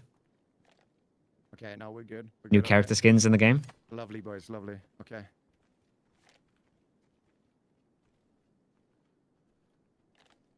Alright, Pino, do me a massive favor, brother. Go on the back side over here and look at our flank. Yep, on it. Right, there should be another small safe in here as well. It's right, there is. Come on, give me a red. Please, please, please, please. Oh, 2x3. Oh. Can we get on this car? I tried. Alright, look here for me. I'm gonna give up. Now, is it just me, Brain is Koa, or does racing. Team Shroud look like they're going for loot this game? I think they're just like Oh, you won. using the space they Massive. because they don't want to aggress that much. Yeah, because we saw what happened last round. Yeah. And that's what I was saying before the round started. Everybody saw how Aqua just got themselves to 14 mil, right? With what felt like not a ton of work. But if everybody tries to do that, then you end up with this situation where everybody's just holding each other on the outskirts. Oh, looks like Team Aqua getting some shots off, taking down some people. Aqua goes down. Just run. He's got some big damage though. He got one knock and a good tap on the other as well. I'm not sure. I'm not sure if the rest of his team is going to be able to follow up with this. He had to at least damage the one guy who knocked him. His armor must be half. All this stuff. This is looting going on Shroud's team. On it. Right, be careful with these shipping containers up here, okay? That's like Did they run into Jake? Is that who they ran into here, Aqua's team? I'm not sure. Oh, I'm not sure either. Yeah, it's Glorious team. Oh man. Couldn't get the res though, so that's one player down and out. 2 dead. There's 2 dead. There's 2 dead. There's 2 dead. There's 2 dead. Looks like we have Shroud taking top control of the containers here, trying to look for maybe a sneaky kill. Get in the action. Hey, he's low. That's huge. Shroud gets a knock. He's got Shroud that. gets a full kill. Yeah, you're good. Every is single day of the massive. week. Healing. This is where we're gonna. It's too easy for Shroud. This is such a good third party as well. Just the damage Aqua was able to do there puts all of those teams weak. If Shroud gets the heal up, they could sweep this to get themselves. Give me 1 sec. I'm almost That's essentially a full team wipe, right? Split across 2 teams. I've got our back. Yeah, and we already have a bunch of players on the map in that position where they're at down. Just out for the count. Yeah, Looks that's like a 4 good bodies exactly. 4 or 5 bodies. 5. That is massive if they're able to get this and successfully extract Koa. Yeah, it's so big. It's so big. If you get a full 4-man and you get them out, it's massive already. This is 5, and they're 4-man strong still. If they don't really just get completely caught off guard here, they can at least load up 2-3 players with an insane amount of gear and try to get them off the map. And can we just appreciate Koa how locked in Summit 1G is with his posture? Yeah. Oh man. And then again, in the comms, right? How locked in Owen is, just trying to telegraph every single step, just trying to make it as easy as he can for his teammates here. A thermal Just coming M1 as much as on he a can. body as well, Koa. Like I'm just gonna. I don't know what I should be doing. Oh my like I should God. actually replace my loot with his. Yeah. Replace everything of yours for his. Make sure that you got 2 guns from them. And none on mine. Okay. What about their armors and helmets? Am I just leaving like my actually take it swap? off. So do I just put my shit on the ground then? Well, we might have a team behind us. Right. For now, just put whatever you can in your backpack, okay? And keep your gear just for now, unless you're very confident, and then switch over to everything of theirs. I swear, Peanut's avatar looks exactly how my brain would look while Yeah. trying to loot all of this. It's just mouth open, struggling. There is so much on the ground here. Yeah, there is a lot of loot to be collected. I mean, there's what 5 bodies on the ground where they are, Koa. Yeah. Go for it. Just listen. Some of them double gunning. Yeah. And then thermals as Peanut's still well. carrying a titanium alloy as well. Oh man. And it's like they can't just swap out all of their stuff because they gotta get out too, right? Like it's not like you can just pick up some shredded armor. That's not how that works. For the love of God, yes. Very good. He drops the pliers. Finally drops the pliers. And he's ready for some good looting. This guy doesn't have individual ammo on him. Oh, where's his loose? Maybe in his backpack. And can we just go ahead and appreciate while we're watching this, just watching Shroud's team, seeing Owen take charge here and walk these guys through this whole predicament, basically, like pushing forward early on, having his other part of his team stay back and have control of that in case anyone were to flank. I mean, walking them through this whole kind of Tetris situation with the guns and then the loot they collected from the safes. I mean, this is really good leadership and also teamwork from both parts here. Yeah, I just would love to see like who's around this, who's encroaching, who's moving across the map, because so many people should have heard this, right? And there's even Aqua's teammates. I'm not sure what went on with them. I know he's lost members. We didn't really see more go down. Oh wait, And here we have- there's that awkward thermal. Yeah, we have Team Landmark kind of in the middle of the map. Probably do that. I don't. There's no way that. Yeah. I'll watch it and then be ready to help you. That was me. I was just throwing a dummy nade. I'm gonna throw a gas grenade down there too. I love the switches, and we do see the MK here. You guys were really excited about this. I understand why. We're seeing the MK14 red ammo 5 seconds. coming up for Trey. No. They can come in at the same time. So we gotta get in now. So come over here. Yeah, we need to go. We need to go over here. We're gonna hold. All right, Team Landmark is now taking control of the center of the map where that bloodbath happened last round, chat. Just trying to get that loot, secure that central area and lock it down, maybe even extract. We're gonna hold that one that we just went up, and then we're gonna have to hold this one all the way at the end of here, right? On the other side, I'm running through the middle to get there. Yeah, remember the one. Love the IGL lane. Down here. Yeah, we're gonna have to hold this one all the way down here. And then also remember these connector spots on middle. Maybe if one of you guys want to watch middle and watch these 2 stairs, you can hold in between. You can be able to hear. So if we hold down all 3 stairs, we kind of just go rotate to people who ever call it. Stairs I are got at the these far end two here safe left. rooms. What is Wonder it? where Yeah, Anthony's team is throughout all this. I don't think we've seen them all around. The stairs that we came from, if you want Yeah, we haven't seen them. just down hold it? up from Not upstairs, only hold that, it it from looks upstairs, like Chief. Team Don't go anything Landmark, downstairs. Jake giving the comms that he wants every side of this building in mid held down. Yeah. They want this on lockdown. They want to hold this in case any team that tries to push in there immediately gets slammed. We slowly push out the doors. It's also And then we have Team a really good Anthony. call that he makes there about the audio, right? You don't have to physically hold the stairs. If you just play in between them, you'll have audio on both. And that's going to be good enough because once you get that info, you can get your team to react. You don't actually have to peek them the whole time. Yeah, and audio in this game, I mean, just a single footstep. I mean, that is very important. It is huge. That's It why you looks see like the we comms have- slow down so much. Yeah, it looks like we have Team Anthony. Are they still holding that building or have they moved up Kowo? I think they're hanging out here for quite a while, especially Anthony. I think Solo's moving around a little bit. We've seen him go back and forwards, but I think they're waiting for a good third-party opportunity.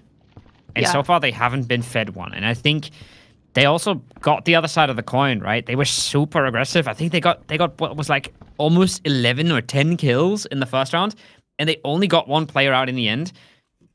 They knew this beforehand, but they got a really good reminder why taking every fight in the lobby might not even be the best strat, even if you're winning them all. So taking one good fight is incredibly valuable in comparison. Okay, so one guy is watching the door 100% because Scout just went inside, and I think he just shot him. It seems like Team Anthony has comms and also maybe even eyesight on another team on the outskirts of the map. Yeah, they gotta let him come closer though, right? They're not just gonna run out there and try to start a fight. Which one's that? No, what it looks like, Kowo, is that these guys are holding this location until, like you said, the other team pushes in close enough that they can just swoop in, get the quick Yeah. finishing kills, and take their stuff. We have to go through our extractions in front of us. Completely different world that Owen's team is in right now. Yeah, why don't I shoot? They got at least 5 players. They got a little bit of extra loot, but I think they dropped most of it to keep those 5 players on them. And they are now looking to just get out. Completely different headspace, completely different part of the raid. Oh, remember, they got a kill before this, right? So it's not even just the 5 they got here. Yeah, They're up it's to at an least 6 extra one bodies. as well. Yeah, they're so rich. They are so loaded. And as you can see, they're still trying to organize and take it slowly since they have so many kills on the board. They just want to take their time so they can successfully extract. I mean, that is a lot of value on these guys. I mean, this team, whew, if you took out this team right now, you'd be up. I can't take it. Yeah, it's crazy. I love what we're doing with the format here as well, because the good thing about extraction shooters, right, is every round's kind of exciting because you're risking the things you bring in. In this game mode. Okay. Oh, wait a second. They killed somebody with a red on it. Oh, that's just an extra my 10 mil goodness. right there. Wait, it says only Team 2 Shroud extract. finding another red after taking You give me that down red, I'll extract with one Summit. person and another person. They have so much loot and they found a red on a body just sitting there. That is so That is insane. massive. That is the biggest round we've seen so far. If they can even just get 3 players out at this point. Walk, but I'm coming. Question is what they're going for. What they're aiming for. We haven't really seen what extracts they have open to them. That's right. I know Owen's played enough to know well what makes sense here. But I'm just still wondering how... Well, I feel like they're going to have a really good chance of getting out here, matchup, because we saw the other 2 teams are very, very busy. How close are we? Can I pop region? Inside of the main PUI, inside the control tower, or literally right outside it. And not only that, I mean, they have so many extracts to choose from on the outside of the map. They have the outskirt free extracts, and they have the 2 helicopter extracts that you need 2 dog tags for. I mean, they have a very good chance of getting out if they don't get third-partied by Anthony's team sitting inside that building, kind of near mid. Yeah. I feel like that... I mean, the dog tag extract is obviously the number one thing you're going to be going for after a good airport raid, right? But in this format where everybody knows that that's what you want to do, it should be riskier than in your public lobbies, right? There's so much more on the line. You're getting so much more from camping that, and it's a little bit more telegraphed as well because everybody knows about the goals of each other in the lobby. There is a world where you do try and camp that extract, but I mean, we're seeing it right now. Nobody's in their path. Yeah, it looks like they have a free walk to extract right now, and they might get out with all of this loot, which is going to be huge for this team. That's so sick. That is the biggest raid by far that we've seen in this tournament, and that's going to bombard them up the standings. I don't think anybody can physically compete in this round, even if Anthony's team just wipes the whole control tower. I don't even think that would be enough at this point. And we know that they haven't started that fight properly yet. We can see them on the map here. They're moving close to each other. But Shroud's team is getting the absolute bag in this one.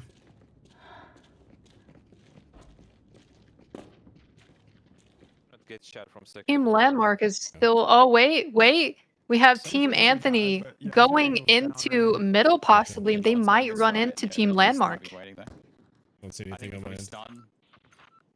I think they know as well. Everybody knows. The comms are sped up a lot more hectic than before. They are well aware of each other. You guys, are you down the stairs a little bit? Back up. Jake's still setting up. Here's someone creeping over here. He's in. Trying to get the spots. Team Landmark big now spots. seeing that they have Team Anthony below them. Yeah, it's a big Man, spot. I wonder how this is going to play out because, as we heard earlier, Jake wants everything locked down. Every side of the stairs, every corner. Outside. I think the first Jake one. just downed one from Team Anthony. Yeah, gets the first one. Comes it over. A good spot from Landmark. On the jump in. Oh, they want to do something with this, but you can tell they're so hesitant, right? They're so hesitant to overstep. They don't want to get punished. No, man, like one might have run in. One just jumped on this backside here. Inside or out? Out.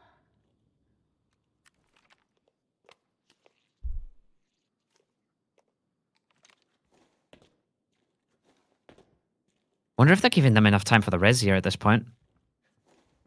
I think they might have, unless... I don't think Jake got the finish, Koa. Said they're outside. I don't think so either. I don't think they come the finish at least. Yeah. Obviously, everybody's going to be hesitant to immediately stick a res, but you let them crawl, you let them get the smokes out. Damn, I had that shot too. People are going to start committing. Yeah, and they are really aggressively, Team Landmark, holding down all of the entrances that they can so they don't get ratted. Coming on this side. Yeah. I would love for them to speed it up, but we know that it's not that easy, right? Ooh, that got close. Chief taking some shots at Team Anthony, getting some bunny hops in. Is there anywhere I could snipe? He's out of stamina. He's got to unpeak this. He's still going to peek it for info, but he's going to be worrying about his own head as well. I think he's got a great angle here. He's got a massive advantage with the pixel peek. But we know that the players on the other side can hit a lot of heads as well, so he's got to be careful. Out of stamina, you got to back off the angle. I can hold you right here when you can progress. Looks like these guys are popping stims, popping some painkillers, maybe about to take a fight. Chief is still holding that front door. They're smoking this On side. the left, yeah, the door that's open right there. I think Team Anthony is now smoking in to try and push They wanna into get aggressive. aggression. Yeah, they're trying to put some aggression on this team. I love it. I love it, honestly. I'm not sure. I think they must have reset really well. They should still have a player with barely any armor, I'm guessing, right? If you get knocked by any of these fast-shooting ARs, you're pretty much rinsed. But they're still getting in. They're getting aggro. I love it, Matcha. I did disengage. Yeah, and I mean, to see these guys push in here like that aggressively, I love to see that stuff. I love the W keying. I love the aggressiveness, and we're going to see how this plays out here in just a minute. It looks like Sheaf is still taking that top control with the P90. 2 mils better than nothing, but Yeah, I want to see it kick off.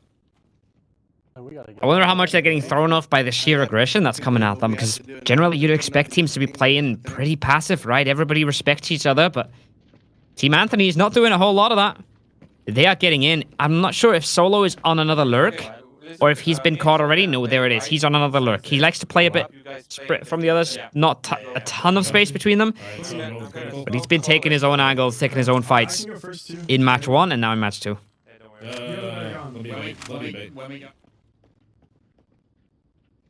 It looks like Jake and Sheaf have top control of the elevator extraction. Yeah, these guys are coming up. Coming up the stairs. Going with the P90? Yeah. Co, have we seen Landmark? I think we would have heard if something went wrong with them. I think we switched it over to Sheaf for a little bit here. The nades are coming in, though.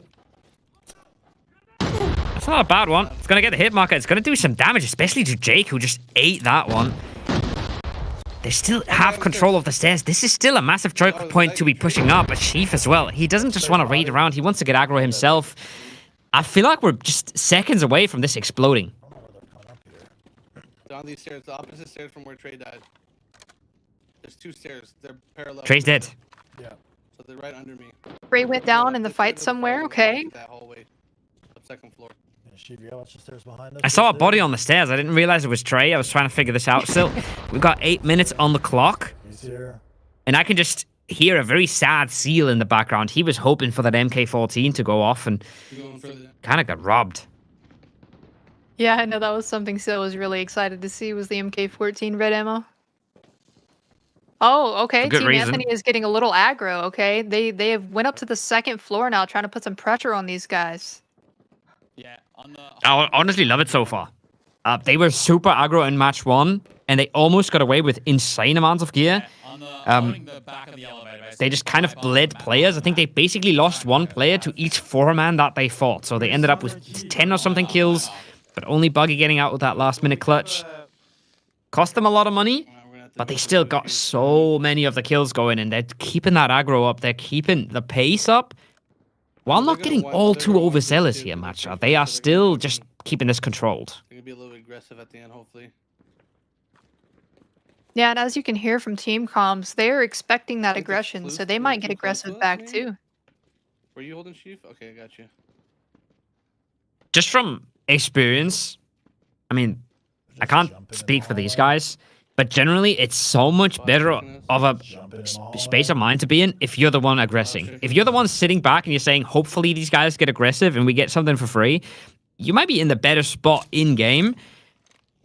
But confidence-wise, it's definitely not what you want to be doing. This is kind of the hand that they've been forced into with losing Trey.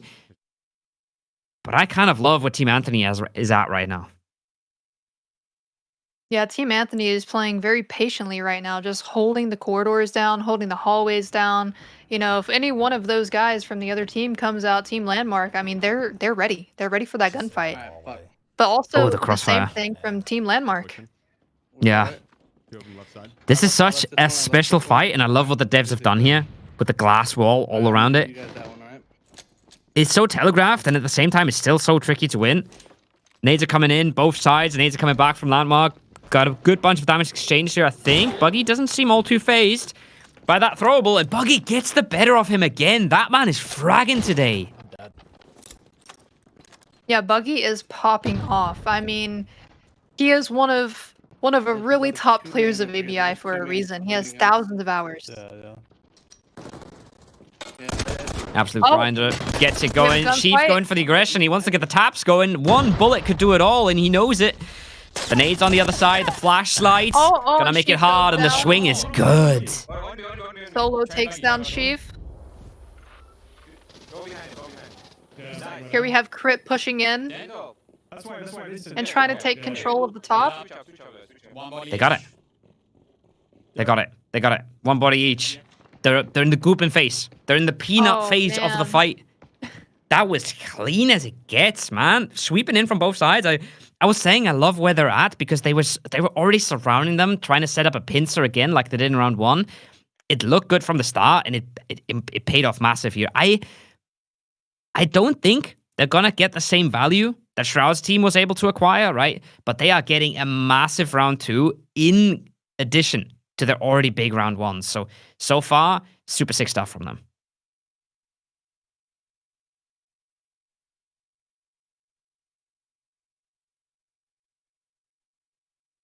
Look at the concentration as well. They are firmly in the looting phase.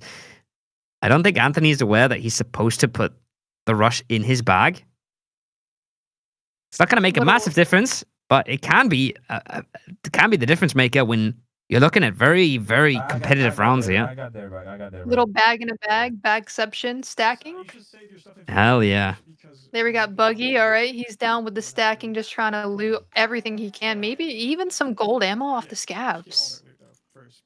I mean, gold ammo is pretty damn solid until somebody runs around with an MK with red ammo, right? Then you're not feeling all too hot about your gold ammo. But that man is collecting everything right now. That man is maxing, and he's letting others on his team do the easier looting, right? Pick up a big armor and a big helmet and a big gun, and then your bag is full, while he is min-maxing the little slots. So I love that. I think he's portrayed a lot of that in round 1 as well, where he just got the elevator going pretty much in time, maxed out his looting there, and he's going to max it out here again. And I think so far I am loving what I'm seeing.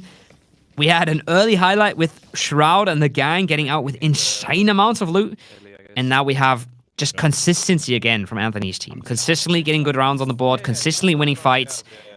I don't know if that keeps them on top of the scoreboard for now. But if they keep doing that, there's no way that Shroud's team is able to just put banger after banger behind each other. Backup power is active. The central elevator has been forcibly activated. Backup power is active. The central elevator has been forcibly activated. These guys are trying to loot max everything they can. Attachments from scav guns, gold ammo, man. They're trying to get out with the most they can. Yeah. Seal's in the background really upset that he didn't take that wrap simple and fit it in somewhere. That's his jam. He's the purple ammo wrap simple kind of guy. But yeah, I see a toy car there. I see some gold ammo, you know. They're getting their hands on everything they can, and they deserved it. They got time. They had another 60 seconds here. But I think just cleaning up that 4v4 was enough for them. Again, though, a clean 4v4 matchup is not something you're going to see every day. So, no, these guys gotta took realize, that fight very smart. Yeah, not losing a player there is very, very hard to do. And I don't think we're going to see that a lot of times. 40. Yep, okay. So good. Alright. Also, I mean, no, there's no way that Team Shroud didn't win this one, right? There's no way that Team Shroud doesn't beat them in extraction value here. We haven't seen the numbers. But they had 6 bodies and a red, right? There's no way that you ever beat that with 4 bodies. Because if we did, we'd have back-to-back round winners, right? And that would be pretty sick, considering we're only playing 3 rounds. Back-to-back would be a pretty sick. But regardless, two clear favorites emerging after this one. Keep in mind, guys, we're only playing 3 rounds. If you're in the top 2 after the first 2 rounds, you're in the driver's seat for the last round to take it home.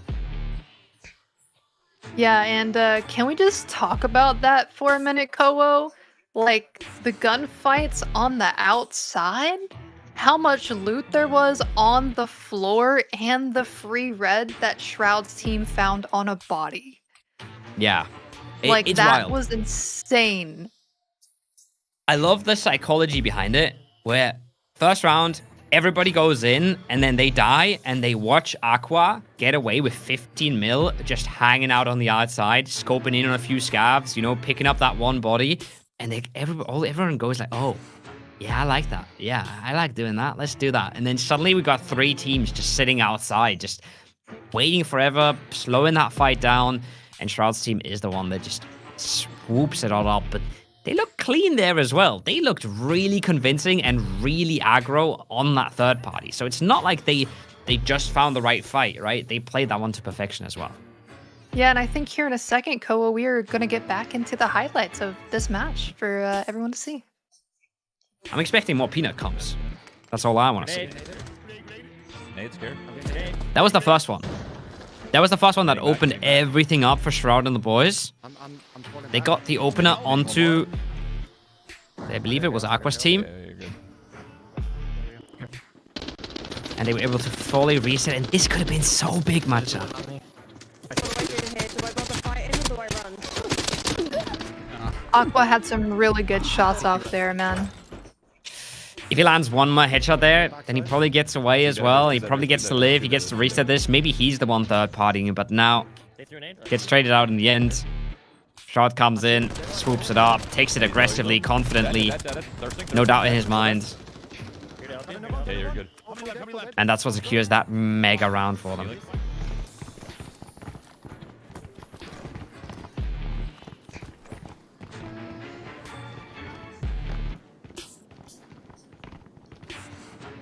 I want to see the value. I mean, the free camp's sick, and I know, yeah, we're gonna be nerding out about the observer client getting a lot better from tournament to tournament. But the extraction value is what we're really waiting for. A little bit of bunny hopping on Ziga's screen. We've seen that before in the ABI tournaments. If you go out a tapper, you're gonna get a little upset about everybody just hopping across your screen, and it's a lot harder to hit these shots than it sometimes gets made out to be. But they were on the back foot for a lot of that fight match after they lost trait. Just on the defense ever since.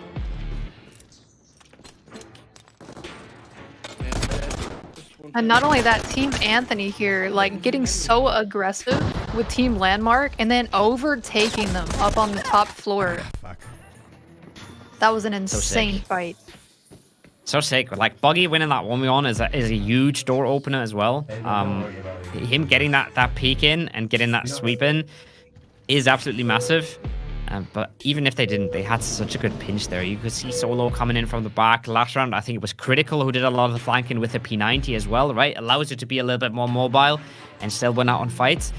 And they do that here again, super, super successfully. And I have no doubt in my mind, they're either second or first after this round, because keep it in mind, yes, Shroud's team got the mega bag in this one, but they didn't really do that much in the first round. So there was a little bit of catching up that they had to do. Yeah, I can only imagine, like, how much value we're about to see on the screen, and like, oh man, 6 bodies, 1 red, and then you have Team Anthony wiping Team Landmark, grabbing their loot. I mean, even min-maxing with scav guns, like parting the scav guns, getting the ammo. Oh man, it's definitely something that I don't think I've seen that before in a tournament, actually. Yeah. It's real rare because these players are carrying so much loot, but then suddenly when you're splitting up a body between all 4 of you, and you're also, keep this in mind, right? If somebody's sitting at home wondering, like, if I loot one guy, my inventory isn't half empty still, but you can drop your entire own gear because it doesn't do anything for the value. So they can just swap out the entire of their own gear, put the other ones on, and then all they really have is maybe a secondary gun or something in their backpack. So there is so much space still left if everybody just picks up one body, and that's why it was so insane for Shroud's team that they had 6 bodies to pick up, because that means now you're getting full. Now you're really maxing out your slots, and now you're really getting out with what you can get out in one round of these tournaments. We're getting the standings ready for you guys. Don't worry, we want to see them too, but we gotta talk about it. I think we're going to walk away with 2 very clear favorites matcha here and 3 other teams who are really getting the shorter end of the stick. Yeah.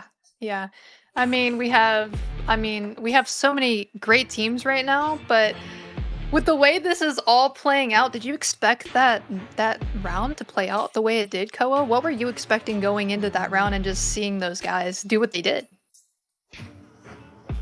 The one part I think I kind of hoped was coming or saw coming was the outside fights, because again it makes a ton of sense to not rush in. It makes a ton of sense to try and control area, control space, go for some of those safes, right? We saw Owen try to max these safes while still controlling space, and I think that makes a ton of sense. You don't have to go for the center POI immediately, because chances are somebody else is going for it anyways, and then you're going to end up in a fight. You're going to end up third party, right? So it makes a ton of sense that we saw the outside fights.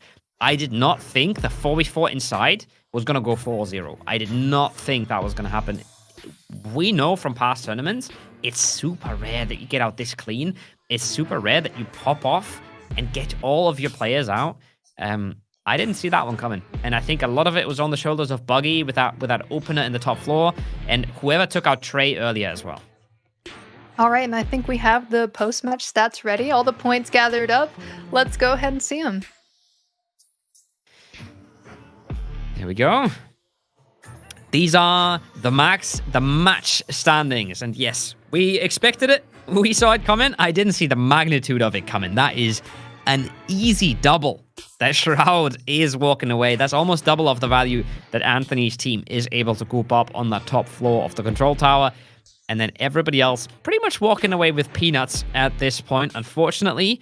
And again, remember after the first round, we had Anthony and Aqua in first and second. And that means really glorious landmark. They're not going to look all too hot after the first 2 rounds here, Matcha. Yeah, I mean, that is a massive score to even try and catch up to.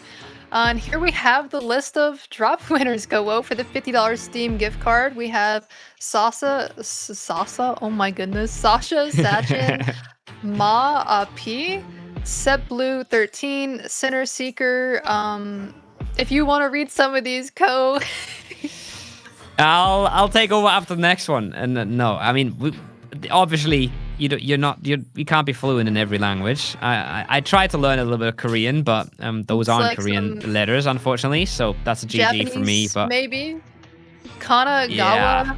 Big Doggy, LL or 2, Udens, Zai Zals, Joe Snow, I Jake, No Brain, Mavic or Mavic, Attic Sui, Senior Pudim, Call Bale, 6 King Slayer 9, Weak Dog, Mark 71088, Momocello Bro, Zapapaza, Tokyo _IQ, another Chinese letter name, and Carl Gustav 55. Man, how are you gonna skip my boy Henry 42, man? Oh, did I skip him? Oh, I'm sorry, Reading out Henry. 30 names and you're getting one wrong, unacceptable. I want a refund. I know. I'm sorry. Congrats, everybody. You won yourself a $50 gift card. That's honestly huge. $50 is quite a lot of money on a Steam gift card. That's pretty sick. And all you had to do is vote for the right team, right? And so far, 2 matches, 2 winners. This one, Team Shroud's taking it away, so we're getting the maximum amount of votes. Last round, that was going to be Team Anthony. We have one more game for you, so you're going to have one more chance if you picked a winner. But that's not all, right? We should have some interviews coming up as well. I'm excited to see what the players have in store for us. I'm going to wait for production to confirm this one with us because we know the interviews are a little tricky. But I think we basically have... we should have a pretty exciting total leaderboard coming up as well because... Again, 2 very close teams at the top means the 3rd round, everything is to play for, Matcha. Yeah, and I just wanted to ask you, because I know Seal had asked me, what would you do, Ko, if you got the $50 Steam gift card? I'm an honest man, all right? I don't have a great character skin yet. I want that Talia skin. I want it in there. Okay. I want to look good. All right, I want to look good. That's all I want. I'm a simple man. On the battlefield?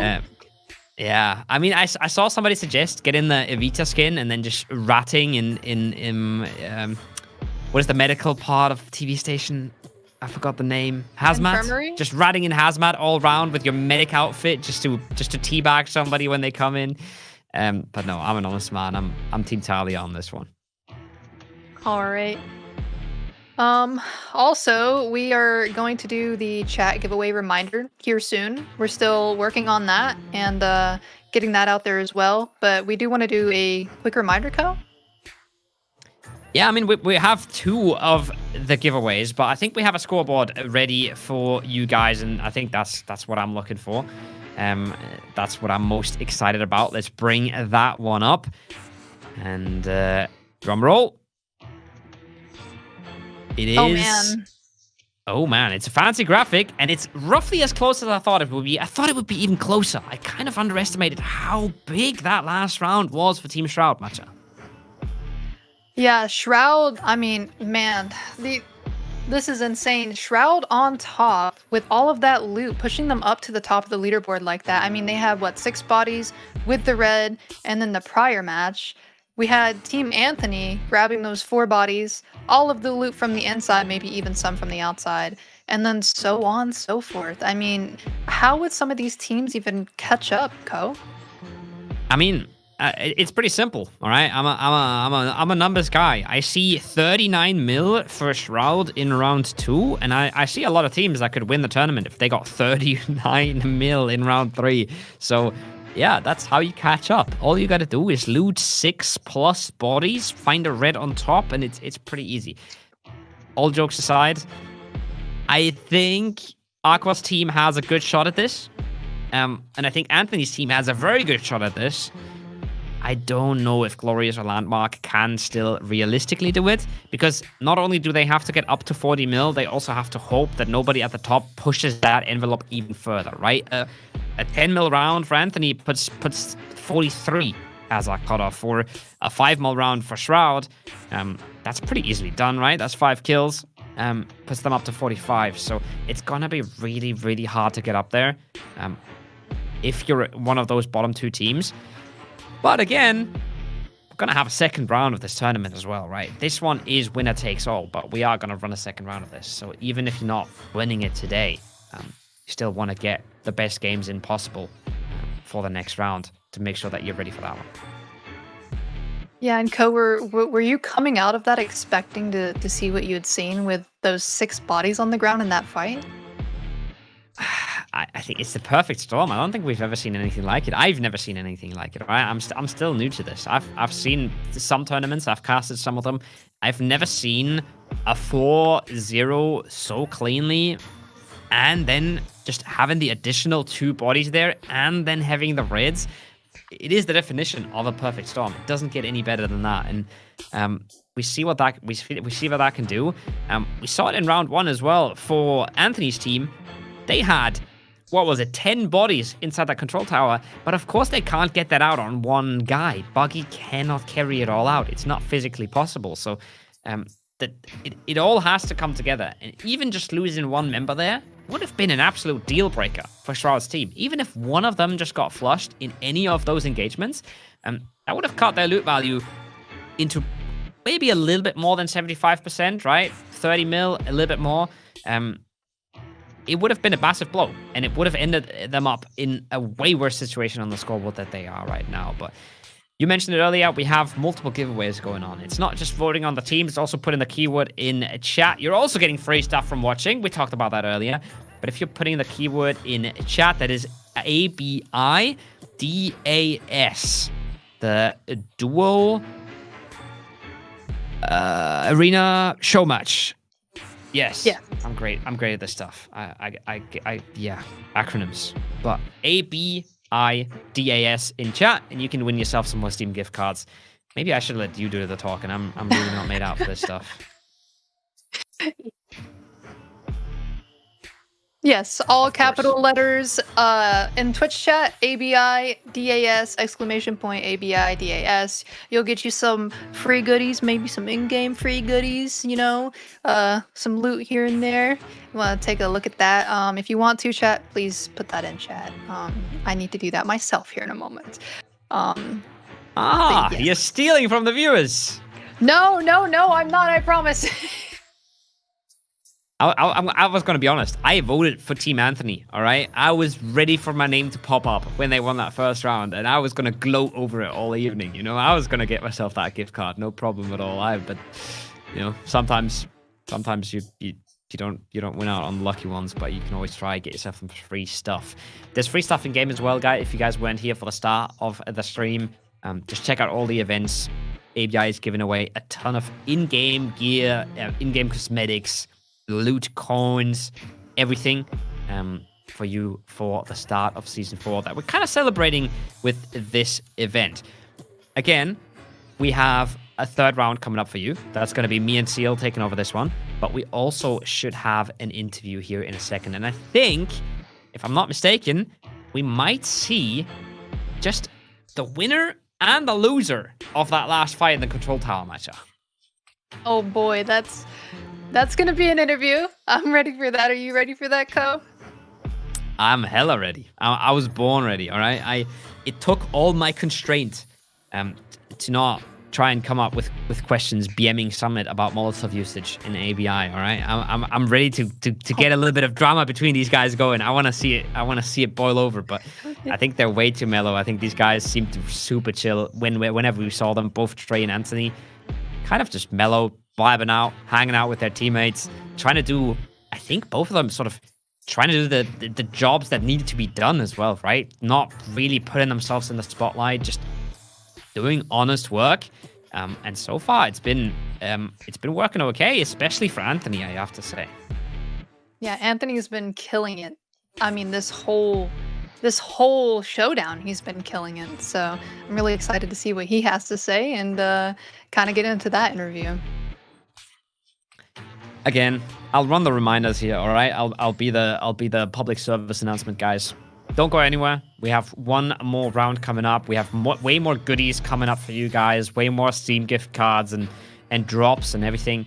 So we're going to have one more counter round with points, and then we're going to head into our show match. So don't go anywhere. But first, we should have an absolute banger interview with two fantastic gentlemen from Team Anthony, and then we have Trey 24K coming in from Team Landmark. All right, mic check. Can you hear us, Anthony? Hello. Yeah, can you hear me? Okay. Hello. Oh, yeah. Testing. 1, 2, 3. Hello. Okay. Awesome. Yeah. Sick. I've been singing your praises. I've been glazing Team Anthony for the majority of this broadcast. Really? Yeah, man. My team, they've been killing it. Like, it's insane because, like, I mean, just like I met these guys yesterday. Then Buggy, you know, he actually was telling me he'd been watching my stream for like 8 years. You know, so it's cool to see like one of my teammates. He used to be watching my stream for so long, and now he's carrying me in this game. You know, it's great.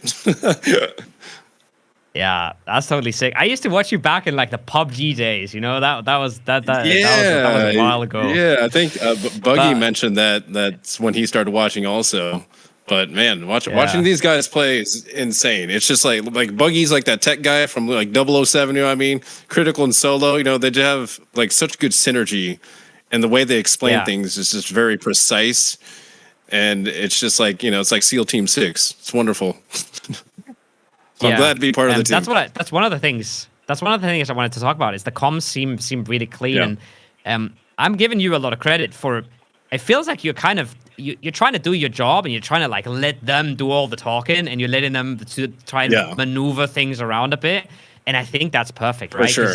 Like some of these guys, because I mean, like especially in I've been streaming for like 13 years. I've been in a lot of tournaments, and then like the best thing is just, you know, you gotta lock in, stay focused.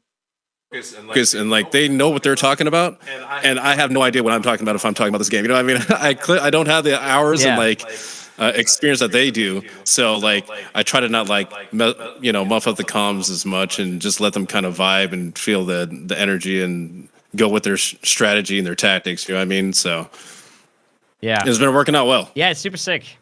It's super sick. It works out well. You guys have a great dynamic. You seem to be getting like pins and movements and everything going on teams. Like most of those fights you're winning, you're actually coming from multiple sides as well. So even like engaging in fights, like so fresh. Mm-hmm. Even like that last fight, I think that was like Landmark's team. Our last fight is just like even though they knew we were, or you know, we didn't know they were down a person. You know what I mean? Because I guess we picked one off earlier, but didn't know it was part of that team. You know, we still did everything like tactical and strategic, and it worked out well. You know what I mean? So it's great seeing that into play. Yeah, it's sick. Like I said, it's way more teamwork than I would have expected from a mix like this. Matcha, sorry, I've been yapping again. All right, you're okay. You're good. You're good. For me, I just want to say that was, I mean, you guys and your collective teamwork, the way you're maneuvering around the map, just the comms I'm hearing, everything is just on point and really impressive. I was going to ask you, what factors do you think shaped the outcome in your favor going into it? I guess a lot of patience, I'd say, especially in that last round, because like the way they have like the way they get into fights and whatnot, I mean, your armor starts to get ruined and the helmet starts to get ruined. It's like a lot of patience was like half of that last round where we were just sitting around just waiting in case someone else moves. And then, when it's the time to strike, they know what to do and they're aggressive. And I love that. So that's a huge factor in my book. Yeah. We love watching it. Yeah, don't we, Co? Thank you. It's so impressive. It's so impressive. We're gonna let you go, Anthony. Thank you so much for your time. Job too, yeah. Thank you. Thank you so much for your time. We'll let you get back to the Anthony. games. We don't want to keep you any longer. Okay. And Awesome. No worries. bring it home in the last one. Thank you. We'll have to strive really hard. I guess Shroud is in the lead right now. They got very lucky with 2 reds or something like that. So we're gonna have to like step it up a notch and compete with that. Good luck. Good luck. Thank you. Oh, hey. Oh, we're back. We're back. We're so back. Okay, sick, man. These guys as well, you gotta give it to them. They're also really good at interviews. They're really good at talking. They're really good at like filling out the questions and everything. It's so sick. They're you great. can tell that they do this for a living. Yeah, for sure. And they make it so easy to talk to them too. Like going into this, talking to like some of the names you're seeing, you're like, oh my goodness. And then you talk to them and they just make it so easy and cool. It's nice to see. Yeah.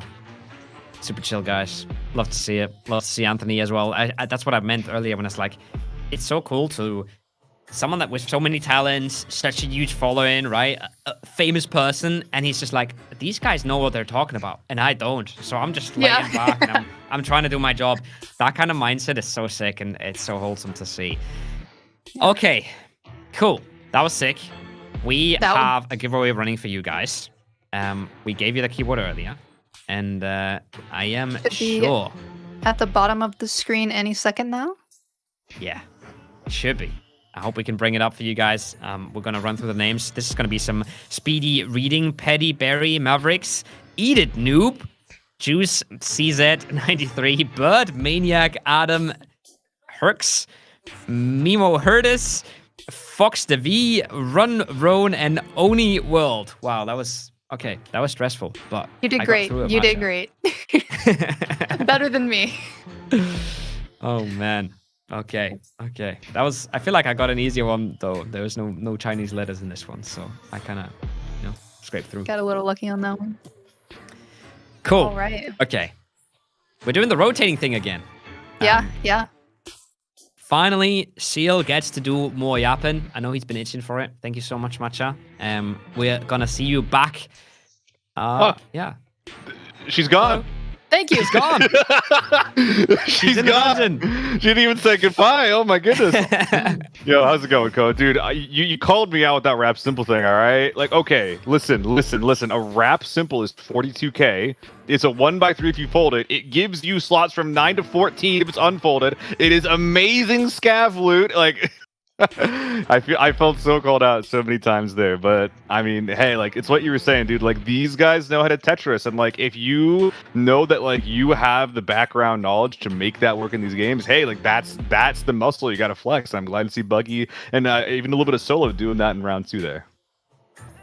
I love it as well, and the only reason I called you out for it is because you couldn't talk back, and I just love that dynamic so much. I get to just say whatever I want, and you're not here for it, It's not like I don't loot rap simples, all right? I've played my fair share of Lockdown Armory. Sometimes you just get a kind of empty lobby, and that's all you gotta get. So, no, it is what it is. And again, we saw that coming in as well. We saw Anthony trying to scoop up all the big loot, and then we saw Buggy just swooping in and making all these the tiny optimizations, making sure that he gets that scav ammo going for himself. Absolutely. By the way, guys, if you weren't already aware, there's a ton of drops going on right now. There's the Steam gift card drops, obviously, that we saw. We just saw the ABI DIS code going on for that. There's going to be after all of these rounds, so tune in after round 3 for that one. Also, continue watching. Games are pretty cool here. I'm jealous that these guys are getting to play in these airport games, and I can't. Anyway, moving on from that. If your team wins, and if you're just now tuning in, if your team wins, if the team that you voted for on your airplane voucher wins, then that will make you eligible. It'll put you in the running to get yourself a Steam gift card, and the more votes they have, the more Steam gift cards go out. So make sure that you vote for your team, and if you're here, then just maybe watch the stream, see if you got yourself a new $50 Steam gift card. Tons of things you can buy for that. I know my boy Koho and I are both Talia gang, and if you're a Vita, then that's fine. That's fine. But personally, I kind of like my femme Legolas, dude. Like that's basically her vibe, I'll be honest, I didn't completely understand that sentence, but Legolas, Lady Legolas, Lord of the Rings. Oh, Legolas. Yeah, I thought the no cool dude with legs. the bow. I was very confused. I think Legolas, Evita's got more of the leg thing going on. Yeah, it's good. We're all good. Yeah, let's not get off track, okay? We got a third round coming up, and I think we've seen both the extremes, Seal, and you've been back in the armchair enjoying that second one. What is the read you make from this? Now you're like, okay, staying outside kind of didn't work for 2 out of 3 teams. Going inside didn't work for 3 out of 4 teams in the first one. Like, is there a recipe? Is there anything you can do, or is it just do the right thing at the right moment? I think that the changes that were made for round 2 are very good. If you take that outdoor fight, then you get an isolated 1v1 most of the time because most teams are spawning far away from each other. On top of that, you have extracts that are likely not being camped. It's very hard to camp specifically the timed extracts. You probably can't camp the extract itself, but maybe the route to it. But on top of that, you can't see what other teams' extracts are. That's just kind of game knowledge as well as a lucky guess that you need to make. So you can't really ambush easily teams that are taking these outdoor fights. You kind of have to directly fight them. And, an ambush is good, but, like, attacking someone who's sitting in a corner looting, like, they're going to hear you coming there, Koho. Yeah, it's... and then even if they hear you coming, and you get an entry or something like that, right? We see it time and time again where you get the entry, but then you get overzealous and you get traded on the push, right? Aggression is hard. Aggression is much, much harder on a map where you don't know every single angle. You don't know where they're going to be holding. And then that third party just becomes so punishing. It's the name of the game, as we've seen it for quite a while now. Every play you make is kind of trying to avoid the third party. Every play you make is kind of trying to be the last team in the fight. And we see the benefits of that. We see Shroud getting away with an insane amount of gear, and we see the same for Team Anthony. Just because they know they're the last team around, they get to just scoop everything up. They get to sort it out. They get all the time in the world to extract that loot. So they're playing a game in a way, right? It feels like they are playing against that third party so much. Exactly. And there's also the other mini game of Tetrising, if you're maybe not super ABI endemic, like not knowing like, oh, well, the rush will give you 4 additional slots. Did you know that if you put that in your bag, it'll actually make space for itself right there. But yeah, that's one of the more there's just like so many things to ABI, like the mini game, like the overall, like what other teams are doing. There's the fight itself. There's like the loot optimizing. There's so many aspects of this game, and I think that's why it makes it so appealing for so many of us, Koho. Absolutely, but no more yapping. No more 2 dudes on your screen yapping the soul out of themselves. We have a game on our hands. We have the third and final counted round of the night. I say that because we're going to have another show match after this, but it is not going to contribute to the points. It's not going to win you the money. It's literally just for the memes. Go, I got big news. Trey's running the MK again. My goat. My boy, my man. I'm sad that I'm not seeing more of that. Golden Watch being the only loot from the safe for Landmark. A little unfortunate there, but what can you do? Bunch of rush bags. Looks like double rush, double field, maybe being the setup of these teams. Rush bags can make sense if you're maybe not expecting one of your teams to go down, but like if that does end up happening, it makes it slightly more optimal to then grab the rush and put that in the field. It gives you 4 slots, which is very, very nice. But that is going to be Team Landmark on the, I believe that's the east side of the map. I believe that is Freight Center where they spawned, and Glorious and the same thing. Yeah, all these guys just kind of playing a little bit slower, just grabbing all of their loot spawns, grabbing all the safes, seeing if they can find a red. think I saw something moving there. There's an element to this as well, where Team Glorious just needs a red. Right, they need a red to do anything. If they don't get a red, then they're really not looking at a chance. In that case, it just makes so much more sense to be taking that time. But as we say that, rematch. That is a little too close for comfort. Shroud v Aqua fighting in exhibition on the west edge of the map. It looks like that this is actually going to be Team Shroud on the aggression here, if I'm not mistaken, popping up on the southeastern corner here, very, very slowly taking angles, spreading out, trying to go from south to north, while Zegers, I believe that him and the boys on Aqua's squad are aware of this push, which is going to make this kind of slow, quiet angle holding harder to find value from. Because, like, you know, if you creep into someone's POI and then you hold angles, but they know that you're there, all the defending team has to do is just not peek into you, rotate, and look away. However, the window that Glorious here is looking through, that is towards exhibition as well. So I do believe that these two teams are pretty committed to this exhibition fight, Kowo. I seen something running in the Yeah, they are. In this construction site. And again, we call it a I mean, push. it could be. This is not really like a.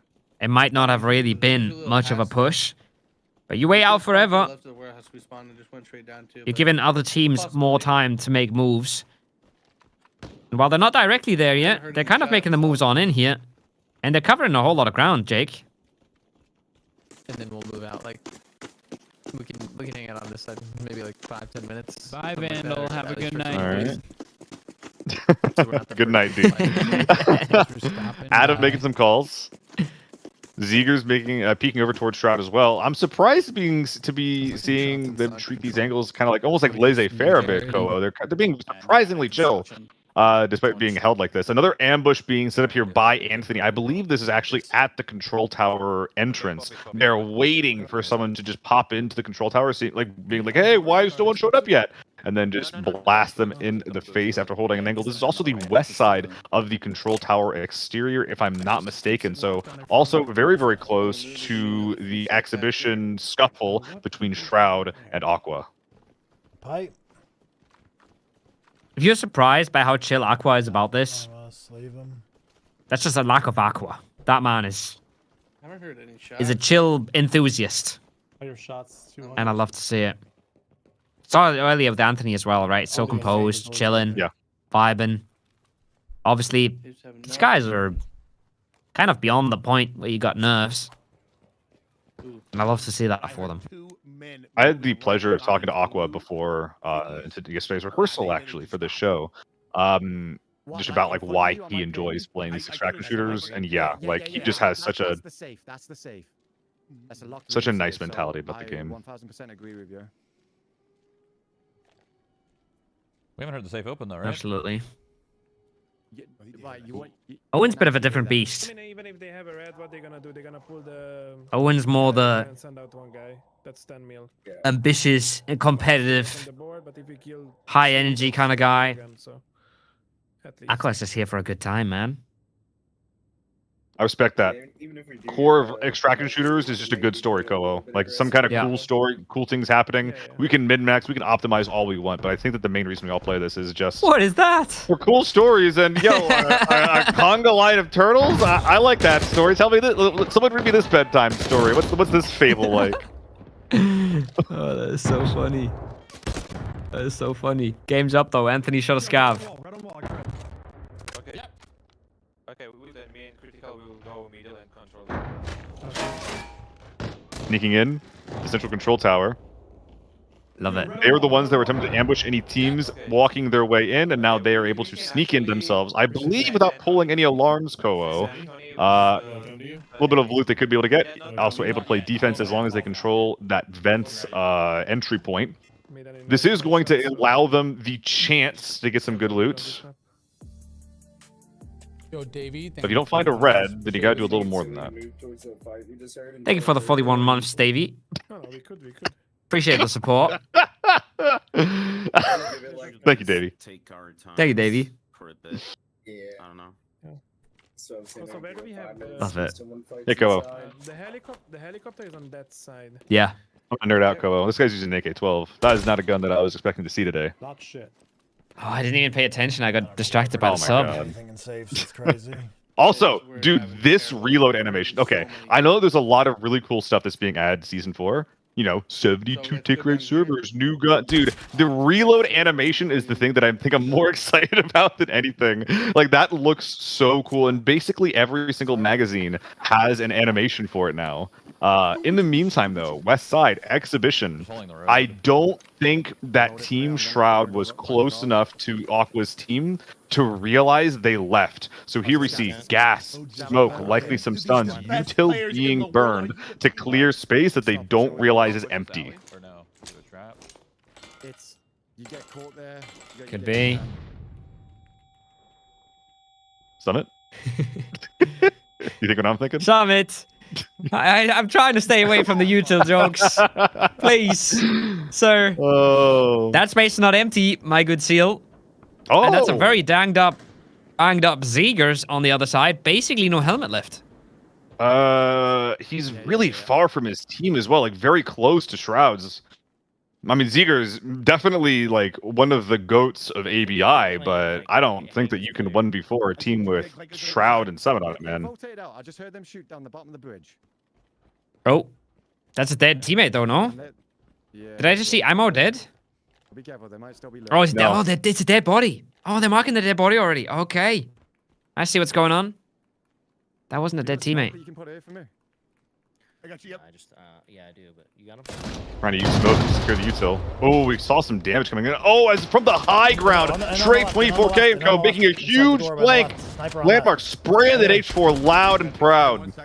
Slamming into that tent, but unfortunately, I don't think that they were able to actually secure a knock. I can't do anything. Trey, though, sporting the M24, perfect time to be using a one-shot capable weapon on this head glitch, but despite going for the ambush, it does look like that they actually lost one, Koho. Oh, that's so bad. They got absolutely pinged out here. We killed one of them. They were really looking good on this one. Lots of high ground. Lots of gear. That really, oh man. I see him. He's running away. That really sucks. Behind those bushes, bro. Straight ahead, behind the bushes. We saw on the top right, away, bro. elevators active in the control tower. That is Anthony's team. I'm very surprised to be seeing them leave Koho. I'm not sure if this is them just trying to deny the extract or if the elevator will leave when they're ready. But they're 7 mil behind. So leaving with 1 red. One player leaving with 1 red. Probably one person leaving with 1 red. Yeah, that's actually a good point. Just stacking up all the loot they had in one person, all the golds, all the reds. There's there's a lot of safes inside of the control tower. So not too surprising to see there. But oh my goodness, util smokes, all kinds of explosives coming out. Bake Jake down on Team Landmark as they are falling back, giving up the ground. I think they're giving their boy up. They have to at this point. They're really not in good shape here. Not looking that good for our favorite MK14 abuser. How dare you? How dare you? I just want to see him pop off, man. I'm with you. I'm on Team MK14, but it's not looking good for them at all. Look at the damage coming in. He is down. They smoked it. Scared to push through the smoke, but they do have a 4v2 numbers advantage.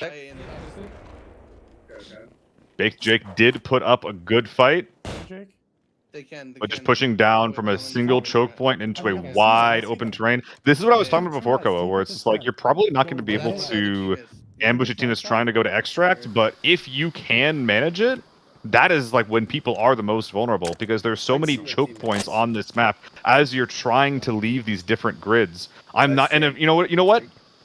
Of all the people trying to innovate and use different strategies, I'm not surprised at all to see that it is GL that is making a play like this, trying to get his team the best chances to come back out of the hole they've dug themselves going into Game 3. What, they're on your building? I was about to say as well, when you were mentioning that 2v4, yeah, it is a 2v4, but look at the amount of people still around, right? Look at the amount of teams still around. We had I saw one right the there. original team.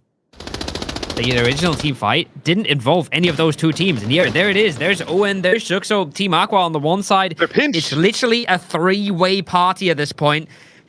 And you can see it as well. Buggy and Critical are coming in from the back. This is just a whole map just exploding here. I love this. These are the kinds of games that I wish I could be a part of, Co. So exciting for everybody besides Team Aqua who find themselves in the middle of a gigantic sandwich. You want to be the bread, not the meat here. Summit looks like he has not been able to make that M110 work quite yet. Yeah, He's trying to sew the arm back on. Where the fence is, Pass me. They see me over here, though, so just be careful. Calm that this is a dangerous angle. Peanut potentially going into that open ground. They get third parted. Let them get third parted. Trying to slow it down. Owen with the calls. He's fucked up. He's like literally. Owen with the slowdown. Love to hear it. Love to see it. But they don't know that it's not a third party. It's also a fourth party. This is going to get so ugly. If they're looking for a timing without getting more info, then they will just be slammed by Team Anthony. Like you said, they sent one out, was able to probably get out with at least a red, but are they aware of the team on the high ground right above them? They're all wearing S655s. None of them have good audio. It is very, very hard to keep good situational awareness when you're wearing this tier 6 gear. I was about to call out this team as well. Remember, they're still in this as well. We still have Trait and Landmark. Also involved in this. Buggy looking something up. Just making their presence known by that, though. Is he trying to get to an extract? No, surely just trying to get a wider flank, yeah? Well, hold on. There were some bodies near that that ramp, that on-ramp on that top side. Were they able to secure the bodies that Glorious made? Are they just... I'm not going to call it ratting, Koa, but are they looting opportunistically here? There's no way, no? Like, GL looted one of the bodies himself, and the other body wasn't that much further up. Yeah. What the heck is Glorious doing in that bush? He's just doing push-ups, but there's so many more fights in this still cooking. Jumping across. Space. Swinging with a P90. Lighting him up, taking him down. Summit gets one on the board. I'm out is knocked, though. Decent trade. Calling for Peanut to get the res while Summit puts himself back together. Peanut putting him back together. Team Shroud standing strong in exhibition. And they're the one thing. They're the one thing that is standing in between Team Anthony here and a big sweep. They're still kicking. They're still putting numbers on the board here. Another kill for Summit is pretty big. But surviving for now is the name of the game. They can't. They can't get wiped.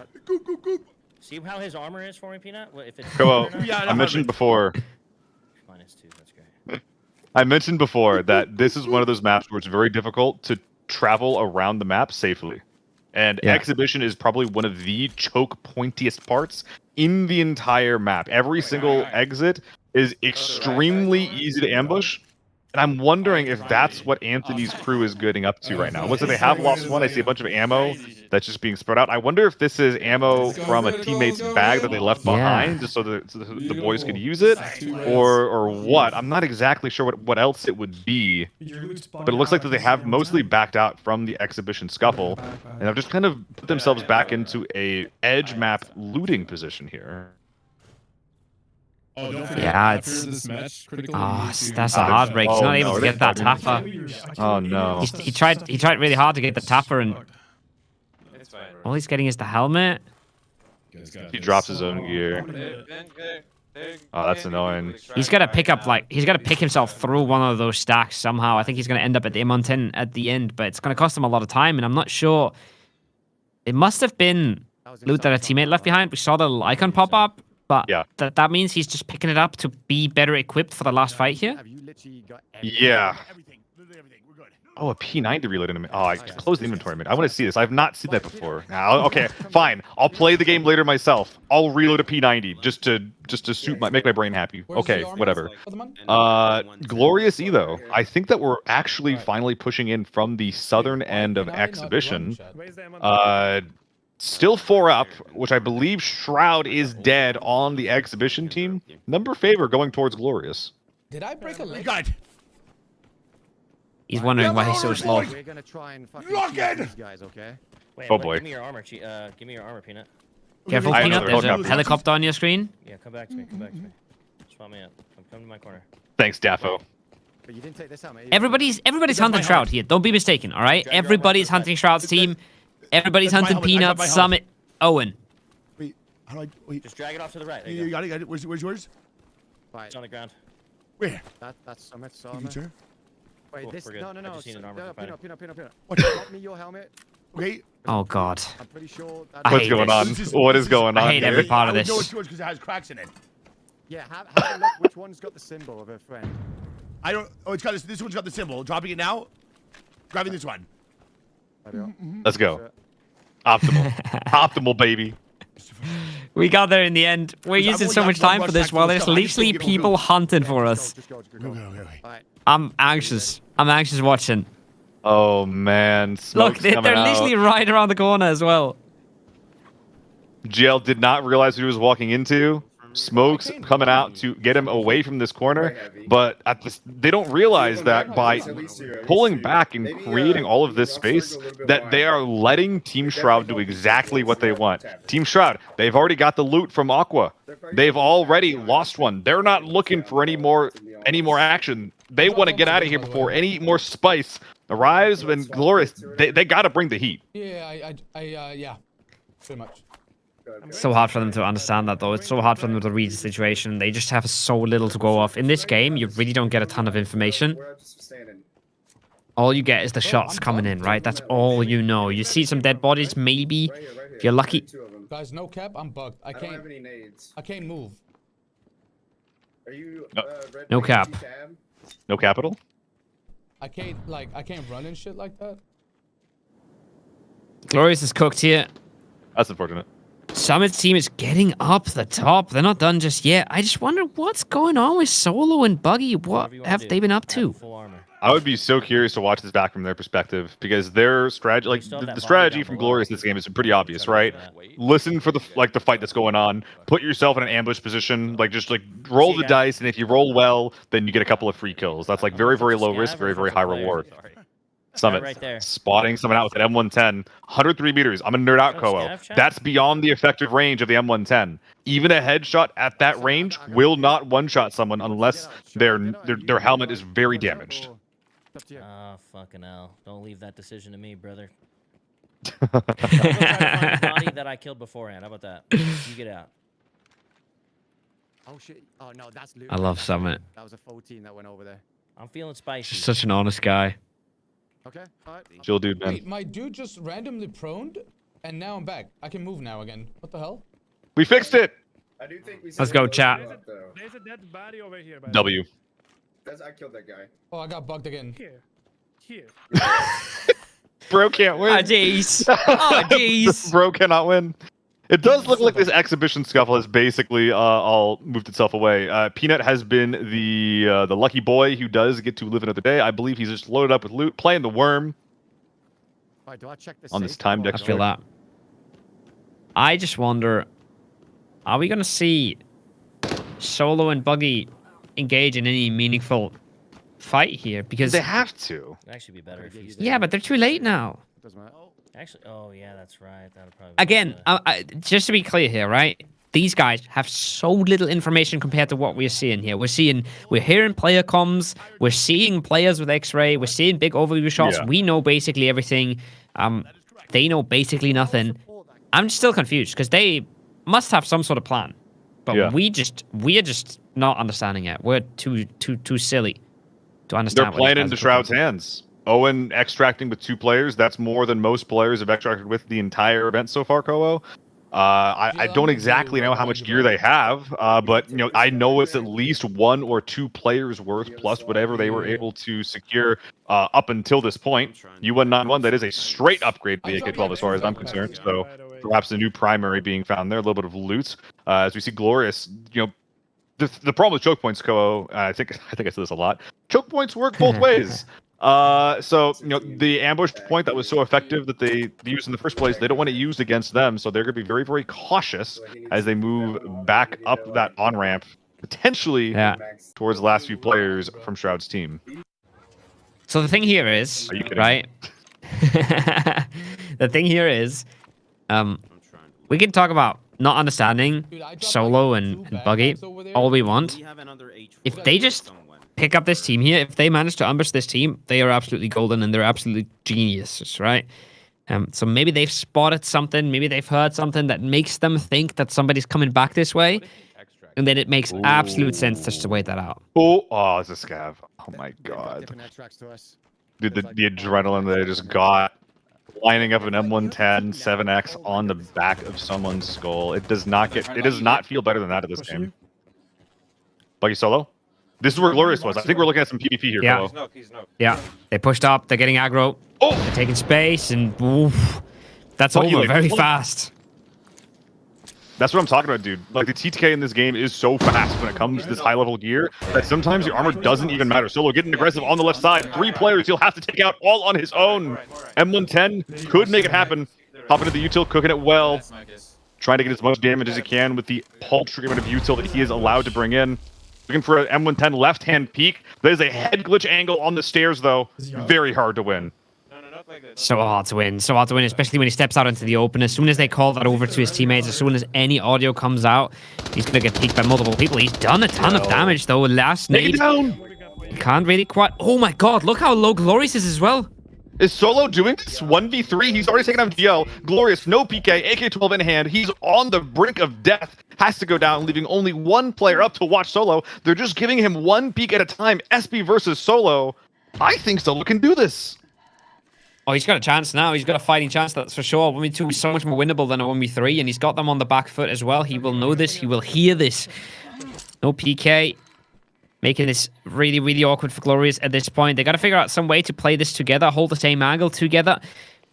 But Solo's the one that can choose. Solo's the one that can get aggressive, and he does. Swings around the corner, gets himself another one. It's a 1v1. I think he's got it. Just did it. I think Solo just 1v3 Glorious's team. What a nut. Oh, that is so sick. Summit ratting. No, you can't take this away from him, Summit. man. No, you cannot take this away from the boy. There's so much comms going on as well. I don't know if Solo's going to hear this at all. I don't know. They're probably talking about everything. They're loot maximizing. They're healing, everything. It's so quiet. The P90, the best gun to have in this situation. Creeping does make a bit of noise, guys. It is possible with the leaning, the creeping, the aiming. Solo can hear that. He's got a decent peek here. Chest side cover. But does he know? He doesn't. He doesn't know. Oh, time travel. Just hold the POV. Okay. The Clomp, messing up the aim, takes him down with a P90 spray down. One less person to get in, Oh, man. The adrenaline on that Summit push, you could tell it in his voice, right? You could hear the voice a little shaking. There's nothing that gets your heart pumping more than ratting at someone like that. I swear to God, there's nothing like it. Oh, That's my a heartbreak, though. That could have literally, Seal, literally decided the tournament win right there. Summit taking matters into his own hands because Solo would have walked away with an insane amount of loot here as well. Could have? No, it did. That fight just now just determined how this all is going to go down. I think Solo was the last player from Team Anthony on the map. I think Summit as well for his team, but the rest of Summit's team already getting out with, I've heard of this as like chip damage loot, right? Where it's like just like little bits of value here and there. Nothing that's like super significant, but it will add up over time. But Solo in this position with there being so many bodies around, this is like what your team is here fighting for, and this is what Summit just won for his team on his own. Yeah. So sick. Remember the conversation they had as well, where he said like, "Oh man, like, I'm feeling spicy. I'm feeling like I'm gonna fight a little bit more. I'm feeling like I want to kill somebody and then get out." And he walks in and basically just takes the tournament in his own hands. They're gonna loot max him now. They're gonna backseat him to whatever the maximum value he can get out is. That's gonna include red ammo, of course. Put all the ammo. Drop all the meds and the shit. Take all the magazines. Loot maxing. I'm listening. I'm learning, Koa. You cannot leave a Petzo behind, however. That's against the rules. Gotta feed that little guy. He's gonna grow up big and strong one day. All right. Well, I think that this might be our last player left on the map. Koa. It's just gonna be Summit loot maxing. Really tragic thing in the previous fight, by the way, where we saw Glorious. Like he was aware of the danger that angle in the bus provided. Just was aiming in at it for like 3 seconds. It was like, okay, if this angle's scary, I'll smoke it off. Pulls out the smoke grenade. The second he pulls it out, just gets deleted by Solo. So unfortunate for Glorious. It's a classic. It's an FPS classic. I can put my bag in his. Yeah. He's dropped the pistol. And this is loot ASMR. Whose M110 is that? Is that your M110 on him? No. 8 minutes left on the map, Kobo. Yeah, he's got plenty of time. He can loot some wrap simples. Some purple ammo maybe. I believe the optimal way to loot it. No, I'm not going to go into that bit, but I think there is something to say about this. I think that one of the better ways to handle this. There's so many helmets on the ground. Helmets and ammo are two of the most like value dense things you can find here, right? So that's what I'm looking for. You know, the BT-101, you can keep that on if you're worried about getting shot. No. But that chunky Marshall, I think it only has like 700k of value for being a 4x4. You can't bring that out, not like that. What you're looking for gotta put it on.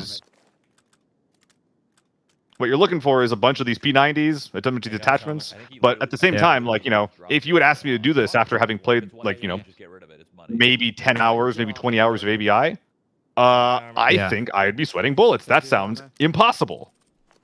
Well, the good thing is, I've done my research, and Summit's played more like 200 hours of ABI. Oh, so okay. He'll be okay, but this is very different. This is very different from the real game, because in the real game, you don't just drop your own gear. You don't just drop your stuff because it does not matter, right? So that's a whole new dimension that comes into this. I don't think I have the button. I don't think I have my backpack drop bound. Might just have to walk it out. Oh no! Oh no! Oh, that's your personal nightmare. Can't frog. Suboptimal frogging? Suboptimal. There's no frogging at all. We're just on a leisurely walk. What kit? A lot of this armor we're looking at like probably upwards of like 130 kilograms, which we're not going to talk about whether the human body can or cannot do that. But as far as some is good. No, gun out. You're gonna run slow. Just keep going forward, straight for this compound all the way. Okay. There you go. That's the play. There should be a timed extract, not timed extract, but an extract that opens on the edge of the map after 20 minutes or so. Not super surprised that a lot of these like timed extracts are mostly the play co considering in the previous events, many of the extract. Well, first of all, extracting was the name of the game. But this one, you know, no sound cue, incomplete information that other players know that you can extract here, and it's just complete. It's like basically unconditional. Like after a certain point, you can leave, and time in games like this is not a factor. Like they're gonna go long. You still can't run. Press tab. Okay. Drop your T75 mag, the 4-slot mag. Okay, done. Still can't run. No, I'm just gonna pick it back up. Maybe just walk it, huh? Yeah, 5 minutes. You're good. Just walk it. Isn't he like a minute away from it? If he has that extract on the left, then yes, but maybe he doesn't have it. Maybe that's why they're worried. So, Owen extracted there. So he has it. Bottom left. There's a symbol on the bottom left. I don't think it is. They were talking about it, how other teams might have different extracts earlier. We heard that in the comms. Yes. Dropping pistol. I think he's fully good, no? Hey, there we go. You keep guiding me, yeah? I got you, baby case. God damn, that was a weird spot for a scav to be in as well. Oy. Well, I think it's ping. Imagine getting rad like that, man. That would be absolutely terrifying. Under bridge? Yeah, under bridge to the left, up the dirt track, okay? You'll see a dirt track on the left. I think they're really scared of somebody still being on the map. Yeah. And I think, again, we could sit here and be like, oh, well, obviously the map is clear, but like they have no clue. There's been a tremendous amount of fight and third parties and fourth parties and fifth parties and teams wrapping wide and teams, even Trey's team, right? Wrapped from top of the bridge to the exact opposite of that site. Nobody has any idea who's on this There map. are so many teams that popped All like, you're doing that is found guessing. themselves on that bridge. Like, looked for shots and then left. I think we saw 3 different teams do that without dying up there, Koa. Like, it was actually like one of the biggest parts. Well, it was one of the biggest highways in the map, also being like a literal actual highway. This is not the extract that I thought they had, by the way. I thought they had the one that was close next to Exhibition, but they're having to find themselves go all the way to the northwest edge of the map outside of fuel storage. So I definitely understand the the appeal of making sure you can run, because if you're not frogging this, I don't know if you can walk like 300 meters in 5 minutes or whatever it was. Makes a lot of sense. Makes a lot of sense. Owen knows what he's doing. He's not panicking. He's just respecting that they might be quite far away from the extract. You heard it in the comms as well. They were doubting if it was ping or not. They were doubting if that was the entire lobby. So I know people were makes a lot of sense. theory crafting whether or not ping works still in season 4. I haven't looked at it yet, so. And also, it's a different client. Who knows if ping works? Who knows? Yeah. It's just the esports client. It's on a different patch. It's on a different server. Everything's different. That being said, this is the man who won his team the tournament.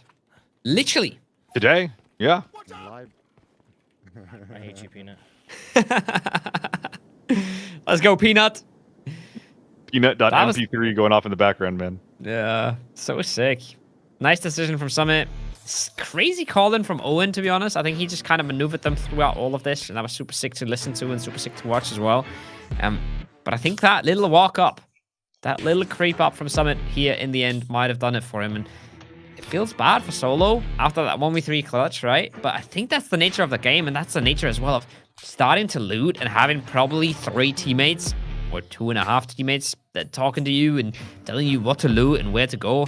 I'm sure Anthony wasn't loot min maxing him. That's why I made that deduction there. But can't hear a guy creeping up with a P90.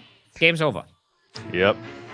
That's the real unfortunate part. That's why whenever I'm playing with, like, as a solo, it's like I gotta have my audio. But I get why these guys are wearing what they're wearing. I think I only saw a single like into 50 helmet that actually lets you wear headphones. And it was on the ground. That was loot. That guy's dead. So maybe not the best gear to be bringing up there. That was a really, really interesting game, though. And like, I keep having this thought where it's just like, dude, I wish I was playing these games. Like, getting into like a 4-way fight on exhibition. Are you kidding me? Fighting in construction site. That's a part of the map that I haven't even been to yet. And there's just like a 3-way fight happening over there. Like, I hope these guys are having a lot of fun, because I'm having a lot of fun watching these games go. Jealous even. That's sick. It's sick. I mean, you would absolutely get folded in these lobbies. So just to let you know, but lucky we can't curse on this broadcast. Oh, folded. That's a good word.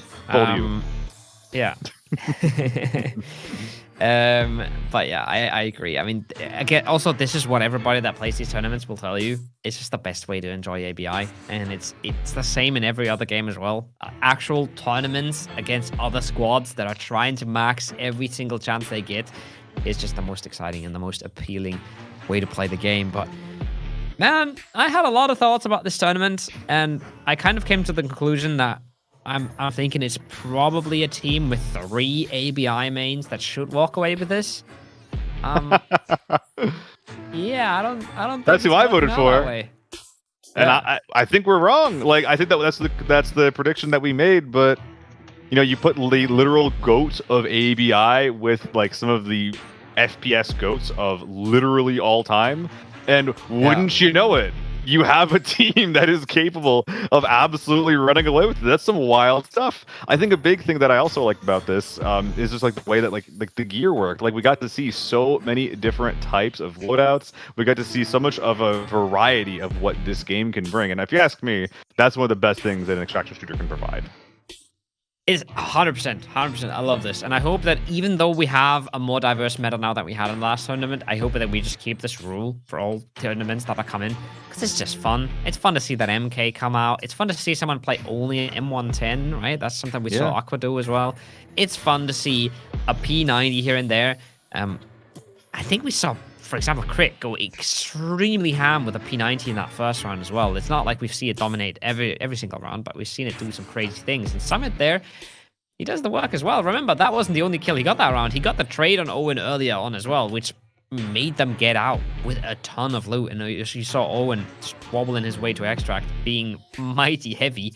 So a ton of guns really popping off in these game modes. A ton of different players popping off today. I think we've had 3 teams really show up across these 3 rounds, and all of that is with the most fun round of the tournament still waiting for us, I feel like.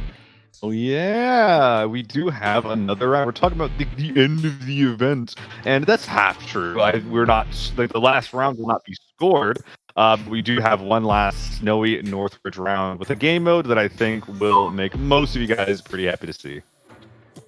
It has to be most of you guys because you guys voted for it. But I we hope have the game so. results ready and coming up for you guys. So we're gonna see who got away with most of the goop, as Mr. Peanut would say, as soon as we pull them up.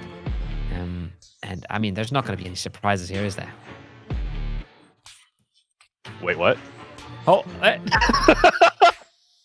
wait, what? Hold up! There are surprises. Wait, wait.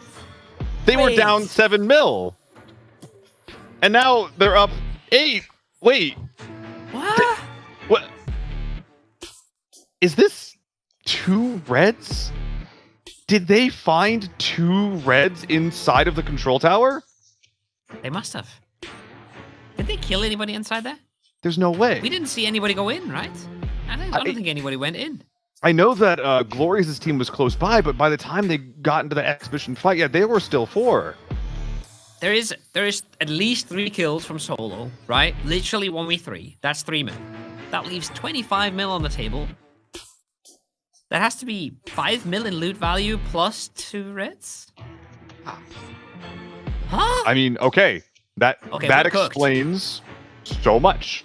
All the confusion, like the entire time, I was just thinking, why aren't we hunting Shroud's team? Like they're in first place. Like, we can't let them get away. And I guess the idea was, like, we just spread out around the map. We try and get lucky. We see if we can find them. But if we don't, then we already have, apparently, like 25 mil in loot. Insane revelation there, Koho. And this is going to be. I wonder if they picked up. I wonder if they picked up one more body just off the ramp to the road or something like that. They must have. But gotta be. Let's get business out of the way. All right.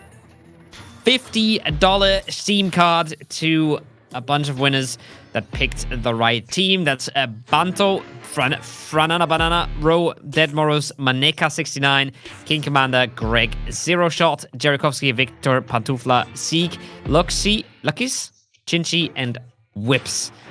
Walking away with a cheeky $50 Steam card. That's tasty. Anthony doing his team proud, and here we are. The overall leaderboard is a 9 mil lead. If I'm Shroud's team, like, I'm not gonna lie, they did everything right. They won their fight. They looked for some action. They walked out with 20 mil while preserving 3 of their teammates. They killed someone from Anthony's team as well. So it's not like they just let people on the map do what they wanted. They were active. They looked for some fights. But I guess Reds are pretty good, Koho.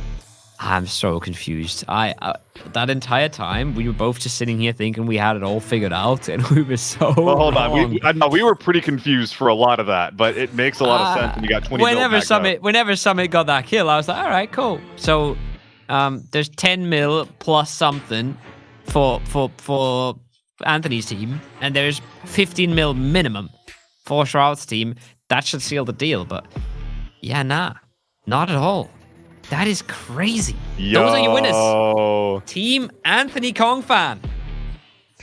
20K for the boys, 5K for each of these competitors, as well as a slew of Steam gift cards for members of their community. Amazing stuff to Critical, Anthony, Buggy, and Solo. And you know what? These guys have just exhibited an astounding degree of professionalism as well. Not the best of friends, some of these guys, but they're still putting on an incredible show. I've really enjoyed seeing them work together. I've really enjoyed the strategies they've come up with, and just the gameplay they've put on has been really, really stellar. I really want to watch that last game back from their perspective. I want to see what calls are being made. I want to figure out how deep they dove into the math and the strategy, because I think that I speak for us all when I say that caught us off guard. That's the number one advice I have for everybody that's watching this right now. Go watch the game from the POVs of the winners. It is so fun. It is so enjoyable. Seeing the comms, seeing people pop off, seeing the excitement when they see how much loot they got out with is something that we cannot bring you. We can only talk about it. But what we can bring you is a nice little bit of a giveaway. We got more Steam gift cards for you guys. All you have to do is type in the code word, and that is ABI Das. Yes, got that right. ABI Das in all caps. There's no question mark at the end of that, guys, by the way. It's ABIDAS. Remove the question mark. All caps. Make sure that you do that. We're going to be starting it right now. We're tracking whoever is typing that into the Twitch chat. And then after the next interview with our champion, we will be announcing the next 10 winners of these Steam gift cards. And an incredible amount of money being given away through Steam gift cards today, Kolo. Yeah, super sick. I don't think I've seen something like it because, again, usually there's giveaways and there's codes and you can get yourself 10,000 coin if you watch the stream or something. But this is $50. This is hella sick. Like, this is a lot of money that ABI is just giving out, and Christmas is already over, so a lot of free stuff for everybody in chat. A lot of free stuff for everybody that's watching, and that's really super sick. And we watched it earlier, right? We saw the drops as well, and we also saw the little the bumper stickers that you could get yourself if you support one of your streamers. So if you enjoyed one of the POVs, and if you enjoyed a little bit of a winning POV or a little bit of a stressful POV from one of the teams just getting crunched in the middle, you support them, you get yourself some very special drops.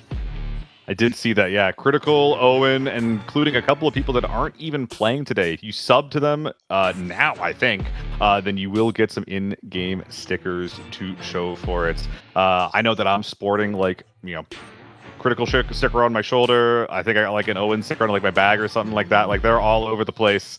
And, I just love repping and supporting the boys that make this scene so great, Kolo. Yeah, it's super sick. Super sick. I love the individualized stuff as well, because it's way more special that way. You got something that you couldn't get from any other place and you couldn't get from any other person, so super cool. But we're pretty much back. Welcome back, so Martha. back. Thank you. Back Thank you. into the fold. Okay, honest question. Did you have an idea who was winning the tournament, or were you just on the rowboat as we all were? I don't know. I couldn't tell you. All these guys are insane, like I said, and that just, like, this proves it. I mean, the winner, this proves it. Anthony came out of nowhere, man. Like, this is insane. Like, did you have any idea? I think I called it the other way. Yeah, I called it done. We made big fools out of ourselves for sure, but it happens, man. It happens. That's why we're talking about it. We're not playing. However, we have a show match coming up, guys. We have a show match coming up. We're gonna give you the snipers only on snowy Northridge, and because we have Seal on the casting team here, we clarified last second. That's me. A marksman rifle is a single shot gun, and the U1 is not counted as a marksman rifle here. So we are actually going to see snipers only. Yeah, that kind of just would have been U191 with more steps, no spare magazines, no frags, and I don't think that's what anyone was really voting for. I think that we're voting to see some heads pop. Now, to be honest, I voted for pistols-only paintball, so, I hope you guys enjoy this. I did not get what I wanted, but if we're still going to do it, let's make sure we're doing it right. So a lot of people are probably going to expect, like, okay, single-shot guns, M110 with the right ammo that we have left, that's just going to be the deal, right? However, if we're going to talk about like the pros and cons of those two guns, M24 has got more range. And if you use a lot of M110, then you would know that a lot of the time you shoot someone in the head and they just walk it off because they're just beyond that 80-meter like magical threshold of when your bullet is actually able to take someone down. And the M24 does not have that problem as much. So I wouldn't be surprised to be seeing, I mean, honestly, maybe just like M110, M24 double gun. Why not, right? Why not? I think the one thing that I'm interested about, and I'll ask you about that much as well, is are we going to see anybody going with a non-tier 6 helmet? Are we going to see people try and get audio this time because they feel like they're going to be in effective range and they're going to get one-tapped anyways? Or is everybody still walking around with their SH65s? You know what I'm really hoping for, Ko? Naked tapping. That's what I really want to see. I want to see no T6 naked tapping. Deal. I mean, I think that they're gonna wear armor, unfortunately, but I think that would be kind of fun. That would be such a funny way to end it all. Like naked red ammo would be such a funny way to end the event. It's like, and now what you've all been waiting for. Red ammo, rats, like to end the whole thing. That's what we're all here for, right, guys? That's what we want to see. And honestly, like that's how we all play the game, no? Right? Yeah, Like- that's how you make money, right? You guys don't bring M24 into every race. I mean, I like shooting motorcycle helmets in the head. Like, just me. Oh, I think that might be why we're here instead of in-game co. Yeah, probably. Hey man, whatever makes the bank account grow up. I'm not sure. All right, if production is telling us we have a winner interview ready, I'm down for it. I'm ready for it. If we have it, we should pull it up. Oh, it's the giveaway winners. There we go. That makes a lot more sense. Okay. Seal, you're good at reading. Go. I'm Vampirox, Morpheus Carter, Bad Rap, Ackborn, Nitro, Soft Ick, Draft Gaming, Measly Skunk, TTV, Hazen FPS. You're welcome for the shout out. Titro loves you. Not okay, dude. Confession and Doomitas. All right, there we go. Fast reading. I did read books as a child. There we go. And That was still crazy. scrolling on the bottom if you want to read them yourself. Yeah, there you go, guys. You cooked. Yeah, you didn't even I'm stumble literate. over Nitro Soft Ick. Oh, there's a close one for me, but you got got there. that one. We got Yeah, there. W. You got that under control. W literacy. Seal the new Eminem. Oh, I'm not even gonna comment on that. I can't do that. Reading is a skill, all right. At least you got that one language. You got it nailed down. We're all good on that one.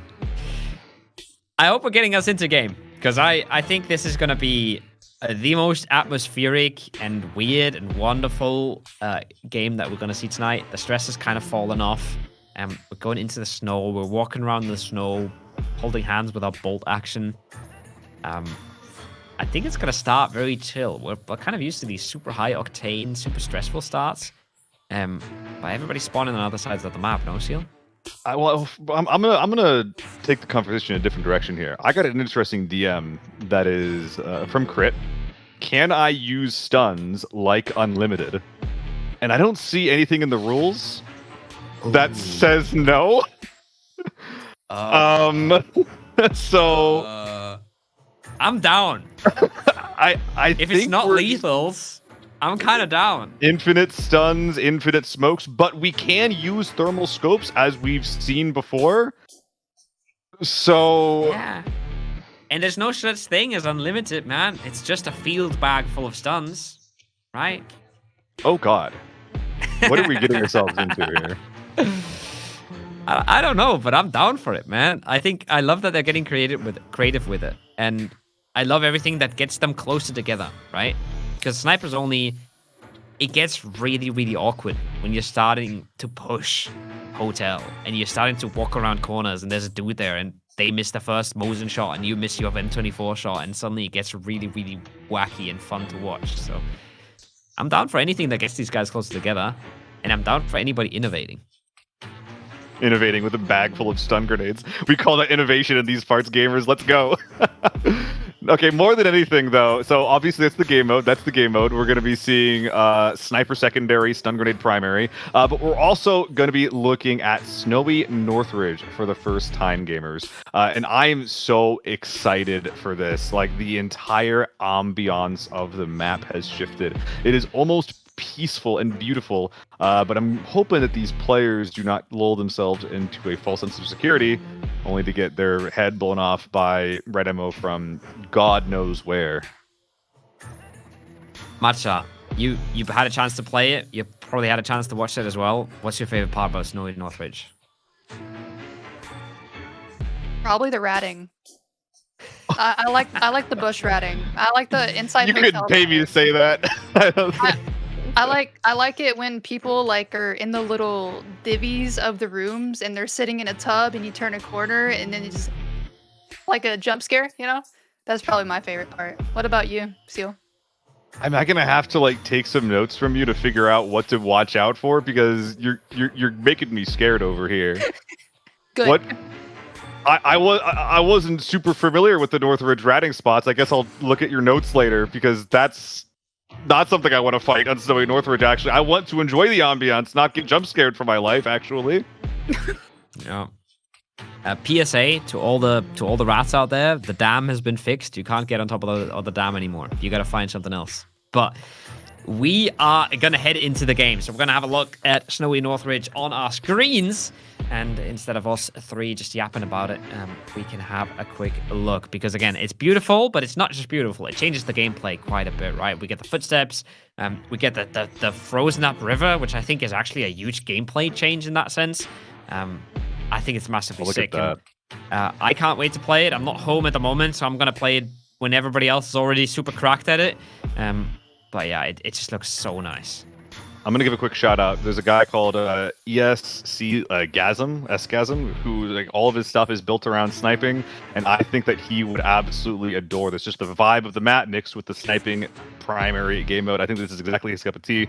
Hope he's watching this right now. But as we go into this game, I really do wonder what the vibe is gonna be. I feel like it's mostly just gonna be straight PvP, honestly. Like, the safes aren't going to probably give you a lot of loot. It's not like as loot dense, besides in the hotel, as airport is. So I kind of just think that, yeah, we are just going to see that tracking style sniper gameplay. We might even be seeing more than the 2.7s. Maybe the thermals for spotting, and then like there's other kinds of rifles for fighting. Like, we are going to see probably some real pro sniper gameplay here. Like, for at the risk of sounding cringe. I have a news for you. The safes don't matter. The loot doesn't matter. This is for fun. I mean, you can go loot some safes, but I think we're gonna have some people running each other, and I hope we have some people running each other, and I hope we have some people actually tell each other where they're going, so they can find each other and fight each other. But I guess you don't really have to tell anyone where you're going if you're just all running it down at hotel. I mean, everybody's seen the melee only mode in hotel. Maybe we see something like that. Knife fight in the pool. I don't think melee weapons are forbidden either, and I feel like there's a lot of bolties that you can actually just absolutely slice up if you bring your shovel. Yeah, you can. The amount of Northridge rats that I've found where like I just realized they're bolty only, and I'm like, I got a shovel. You got 2 shots before I'm in your face, and I'm just clunking you over the head. I think that we're going to see a pretty fair mix of like bolt actions and DMRs though, right? Bolt actions obviously like a bit more at the actual like ranged peak versus peak sniper gameplay, a bit more specific, but you can't really compete with the versatility of a good M110, you know? Like, even at close range, taking someone like a full T6 HP guy down in 2 shots to the chest, 1 to the head, there's not much you can really do to combat that. You know, when you're looking at, what is that, like 300 RPM on that thing? It's pretty crazy, honestly. I'm curious about your opinion, Matcha, as well, because I feel like for me, the M110 is just the DMR to go to, and it's 100% what I would pick up in this mode. Tier 7 bullets, SVD, probably not going to be a huge factor in this. Are you ever picking up the DMR that is not the M110? Most likely, I'm gonna pick up the M110. I kind of get familiar with it. It's got really good range, really good ergo. I mean, it's just an overall really solid gun that a lot of really top-notch players use. So yeah, I'd probably go with the M110. Feels like it. Feels like you could, like you said, right? You double gun, right? You bring a bolty for a slightly more range, and you're 90% of the time just walking around with the M110.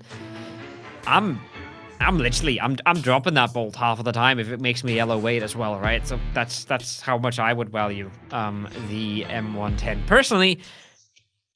But who cares what I think? We're gonna see what the players think. We're gonna see what the players are doing. More importantly, because we have the show match ready for you guys. We have snowy Northridge, bolties only. Let's take it away. Get those jingle bells ready. I've been lied to. There we go. There we go, for reals this time. Another cool part of this map, we alluded to it earlier. With all the snow on the map, you do gain the ability to track people. Now, here's a thought. Tracking people is possible, but there's a lot of scavs running around. Will scavs make tracks in the snow too? That is actually not something I'm familiar with, that they do or not. I haven't. Sure. I'm waiting for somebody to make a full video on this. How long do they last? How far away do Northridge you guide. see? How far away do you see like steps from? What happens if I don't know steps are from play I something like that? You know. There's so many variables to this, but That's cool. Seems like Team well, Shroud spawned on the outskirts of the map near cable car. yeah. And Summit keeps opening that tab that I have no idea. It's his Never missions been there in my tab, life. right? Yeah. Yeah, I've never ever been there after I got that 3x3 case, but somehow he keeps hitting it. Wait, what? Looks like they brought thermals as well, gentlemen. What do you mean? Hell yeah. And the SJ is really surprising. SJ only actually here from Shroud, despite not is that 240 FMJ bullets in his pockets? Good I God. don't think it'll go on my gun. My man. What? So I'm not 100% clear. The players weren't 100% clear on the rules earlier either, but What? I'm not 100% clear. Oh, I'm not. Is the one gun, not hitting like Shroud. one individual gun per team rule still in place? Because that would explain the SJ a lot, no? That would explain the SJ, and the answer to that question is I don't know. I saw 2 M110s just now, and I would assume that those rules are not in place, but I see SCD here because something you have to remember as well, Co, is that these guys they get 240 M61 rounds, right? Can have people anywhere. And those don't come back. Yeah. So are you spending them here? Are you, or are you gonna like get try hard and then save them for the 16th on our second day of show matches, where we have another 20K on the line, by the way? I mean, if you ask me that way, wait. I mean, surely they no. Surely the gear resets between the days. 100%. It has to. Sure. I'm not sure. Well, I'm not sure, but you guys. okay. Let's say it does. I'm getting a kill I'm telling you my exact game plan. All right, I've done the masterminding. I am telling another team to meet me at Dam for a close range Giga Chad fight, and then I'm bringing a field bag full of stuns and just ruining their entire day. So your strategy for winning an event is to pseudo collude. In the show match where there's no points. Yeah. Okay. I'll keep that. There's in no mind. winners in this game. Phil. Yeah. Of course. Popping stim? No. I'm popping sus on you, Co. Okay. Good comms from Peanut.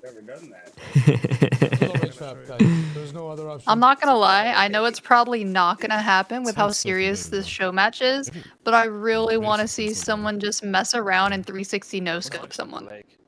Oh, Chris, your guy for that for sure, right? The amount of attempts I see him make on his stream and actually succeed, like that dude's a lunatic. I see nothing. Yeah, he's insane. How do they activate that? Do they like press the button or something? Or? Yeah, just go to it and activate it. I've never been there.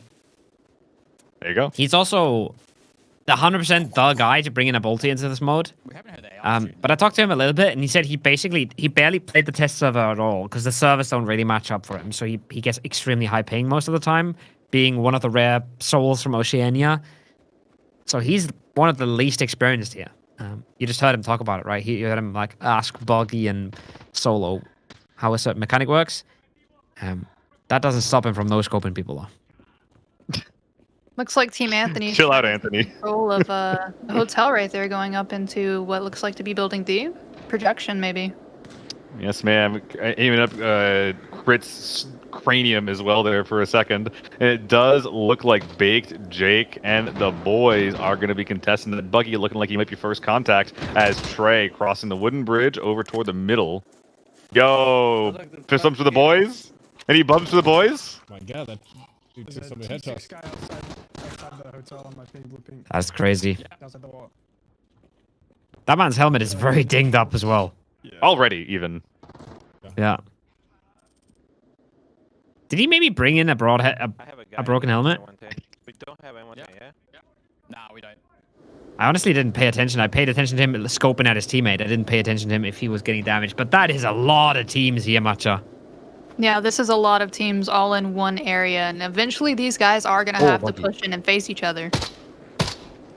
Buggy teasing a little one of those balcony peeks. But when you go for a balcony peek and then you see 3 dudes, you do not take a shot. You go back into cover, you calm that to your team, and you figure out what to do next, because that is scary. This little 3rd floor alcove here is traditionally one of the best spots to kind of bunker down in. But I think that we hammered this home pretty well at this point. This is not a traditional game, so Yeah. shots coming out here from Anthony, holding the central staircase. Headshots one. They're no-scoping. They're no-scoping. What the hell? I gotta heal. That is so sick. I love how Anthony's playing this right now. Push me. On my body. Oh, How'd and he get went past down his by teammate? Big Jake. Oh, on How? the stairs again. On the bottom of the stairs. Bottom of the stairs. You killed him? I killed him, yeah. Okay. Someone else just Trying to There's find. the bathroom we were talking Someone's about. shooting, but like Oh, northeast. okay. So Holding A. watch out for these. Gotcha. Did you get Landmark the other one that ran upstairs? backing up Jake? his him. dinged up chest. No armor being used here by these guys, actually, Matcha. So they're actually taking a page out of your book, saying screw the armor. They're sure running they red don't. ammo. I'm gonna I love it. prioritize mobility here. Yeah, mobility so is sick. massive when it comes to tapping. Someone's shooting, but like northeast. Building A. Love that animation. Jake Did you holding get the other top one upstairs? top Yeah, stairs. I got him. Okay, Both dead. Alright, good. Jake I killed think two, somebody is must that have what jumped I heard? down. Whoever was there with Anthony must have jumped down, right? Because they called someone at the very bottom of the stairs. That's the only way they missed each other. Oh, I couldn't tell you. All I know is that Anthony's team has been ripped to shreds by Landmark Squad. Yeah. I mean, absolutely sickening stuff from Anthony regardless. Literally just no-scoping people in the head.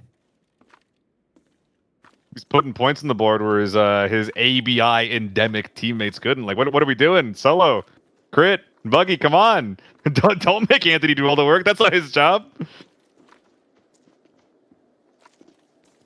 If there's any mode for a cracked gamer that doesn't play ABI that much to shine, then it's this mode for sure. It is. Not actually sure of the State Hotel.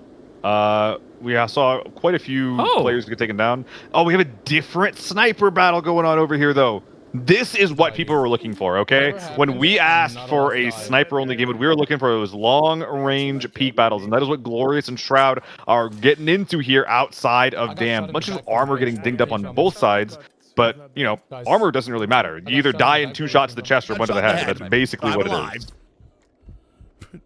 At a range headshot, look at that. I can't see these guys. Healing it off. One was on blue ping. Oh, so they wrapped downwards, did they? They went. They wrapped One down was right here. towards where we were, and then I'm not seeing anything else. Oh, I see 140. Nice shots coming in there. Okay, like right here. No conversion just yet. Yeah, right on the opposite side of Dam, on the little hills. Oh, they're gonna get third party. Behind. Aqua's coming in from behind. Right here, something. I don't know. I heard a shot. Peanut's dead. Me next. Oh, I see him. Hit him once. Thermal Crowd getting some SJ. good shots in with the thermal SJ. How much do I need to give him? The question we all ask. No, I heard it. Maybe it was a slow. One for each leg, one for the abdomen. What? No, we're okay. It hurts, but Aqua and the boys going for their own peaks. This hill is where Glorious's team was. Are they still standing strong? Danger pings come out 150 meters away, slightly beyond effective range. A little bit cautious about moving out of the safety of Dam, but I think the call has been made. You see Juxta going for the peaks, Adam going around the left flank. I think the call is let's get him, boys. See it with a normal scope. Love it. Comps are super chill on this squad as well. Just hanging out. Yeah, these guys do seem to play super laid back.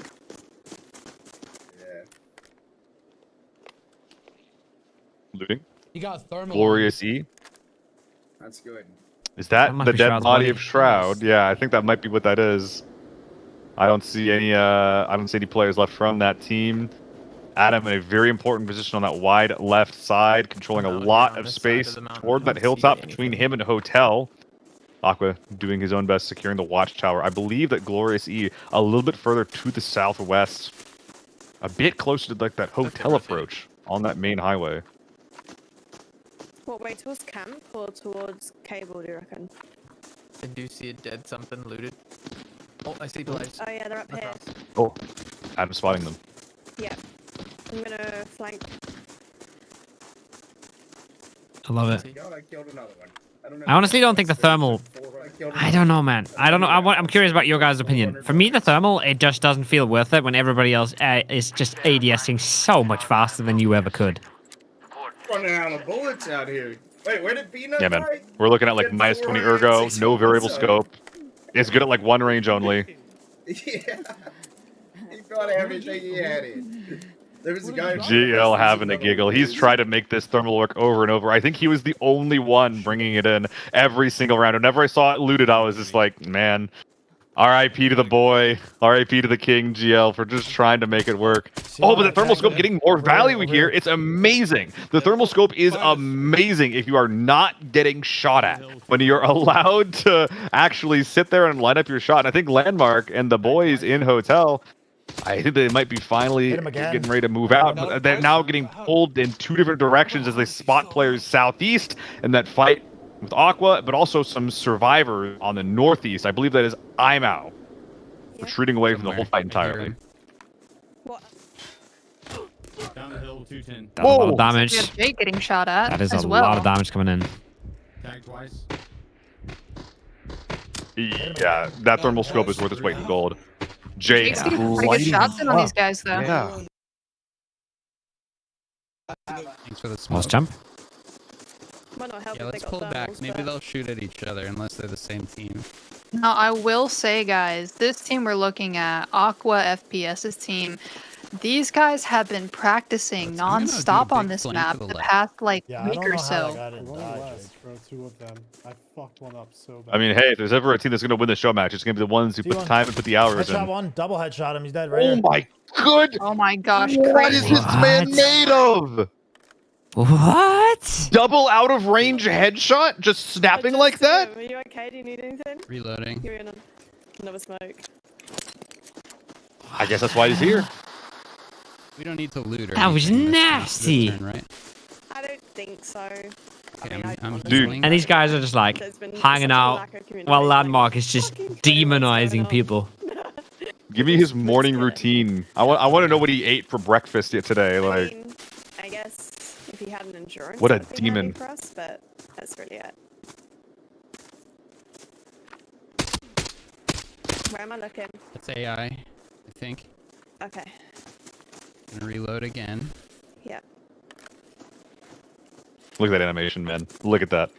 That is so nice. That's what I'm talking about. Smoke's ready. Oh. Getting shot That's at. a big tag. Pinged over from Bake, Jake, and Anonymous. I couldn't imagine who that is. It's Landmark, by the way. Just process of elimination. I'm pretty sure that's Landmark. A lot of damage getting sent over, but Landmark, you know, we were mentioning a bit before about like the pros and cons of armor. On the bright side, like you're dying in 2 shots to the chest, period, right? Regardless of your armor. But it does protect your head a little bit. So these guys, I think even an out-of-range M110 headshot will take you down if you're not sporting tier 6 yourself. I could be wrong about that, but I'm pretty sure that's the case. So that does mean that these guys are going to have to use like their wits and mobility more so than just brute force to win this fight against Aqua. I got a body on me here. That being said, So many bodies everywhere. doesn't feel like they're doubting it. Bodies other than yours. I'd They're say they're just running them stumbling down if they across can. bodies everywhere. Oh, this is This boy's gun. They just move 5 feet and they're like, oh, there's another one. Out of stamina. Finding Trey's gun, just throwing it away. I don't know if How sad. I just saw him. 320 of me. Landmark, Is he on that grabbing hill? attention. He's just standing out in the fucking open. He's like, right How over dare here. he? Tom from Landmark. You sound so personally upset. I actually identify with that a lot. When people do things I don't get, I'm just like, what are you doing? Especially if I'm dead. Aqua putting some shots over toward that hill. Oh, I think he just hammered Landmark. Yeah. There's no way. Hill. Reloading. Yeah, let me Oh, he looks happy too. He looks Like, yeah, I Oh, got it was it. Jake. Even better, it was Jake, dude. Oh man. Close range, I'm pretty screwed. That's why I keep trying to pull back a little bit, because... So does this loot not matter Landmark. or what? Well, 1v2 does she- versus Juxto and Aqua. She doesn't know that he's terminaling, I guess. Yeah, I don't know. It's hard to tell for sure. Pulling back across a few trees. Or Not are we gonna help pulling you all back? that Is that what much. we're doing? I'm not was gonna gonna lie, say- this is getting pretty intense with a 1v2 now. I mean, if there's anyone that can do it, it is going to be Landmark, as he just once again just hammering round after round into Team Aqua. Fantastic snapping, fantastic awareness, holding this ground. Really nice thing here that high ground lets you do is lets you rotate safely, right? Something we've been Absolutely, seeing yeah. is the thermals are really good at spotting you through trees and through concealment, but you can't see through a hill, not unless you have some attachments that at least I don't know about. Yeah, and it looks like Landmark is really just in his zone as he just shuffles around and runs around and repositions through this. This is so good. Angle on that. This is like the dream scenario for a thermal almost. Bro's the main character. Well, there's no other way to put it. He's just the main character of this story right now. He's got the thermal scope. Trying to We make it still work. have Owen on the side though. IMO. No one's up to. I was expecting a bit more of a disengage. I believe all of his team is dead. I believe as well that these 4 players are just the last ones that we have up. Very difficult to tell exactly what is going on. I'm putting him right up here because it's a bit of a rat spot. Hard to tell exactly what's going on when you consider the. Getting some shots in on Aqua. Oh man, Jake getting caught trying out. to take him down. I don't know how these guys aren't dying. Landmark, I think, being spectated by Jake there. Yeah, somehow able to get out of that dicey position. No healing, no problem. Getting up the hill, getting out of dodge. Juxta providing that cover fire.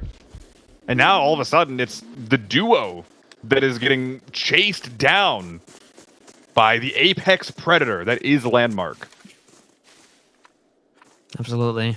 He is About to get charging third at party them though. like an absolute Chad. I think more up to the right. No. Yeah. Got a bit unlucky there, honestly, on that run. Aqua, red leg, red arm, and red chest. Any of those bullets goes to the chest, he is down and out of the question. I hear him. Something to consider. I thought you did, yeah. Landmark, able to hear him up that hill. Aqua and Juxta playing on the drop down. Owen still behind this entire fight. Util coming out. They know Landmark's coming. This is just a 1v2 peep battle at this point. Who's going to take it? Landmark throwing some util to get some information on where they might be.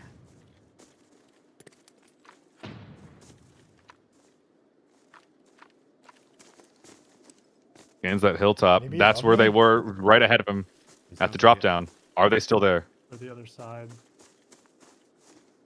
And he's just running them down. He's absolutely relentless. He doesn't want to give them any time. Thermal doesn't matter. Literally just sprinting at them the whole time.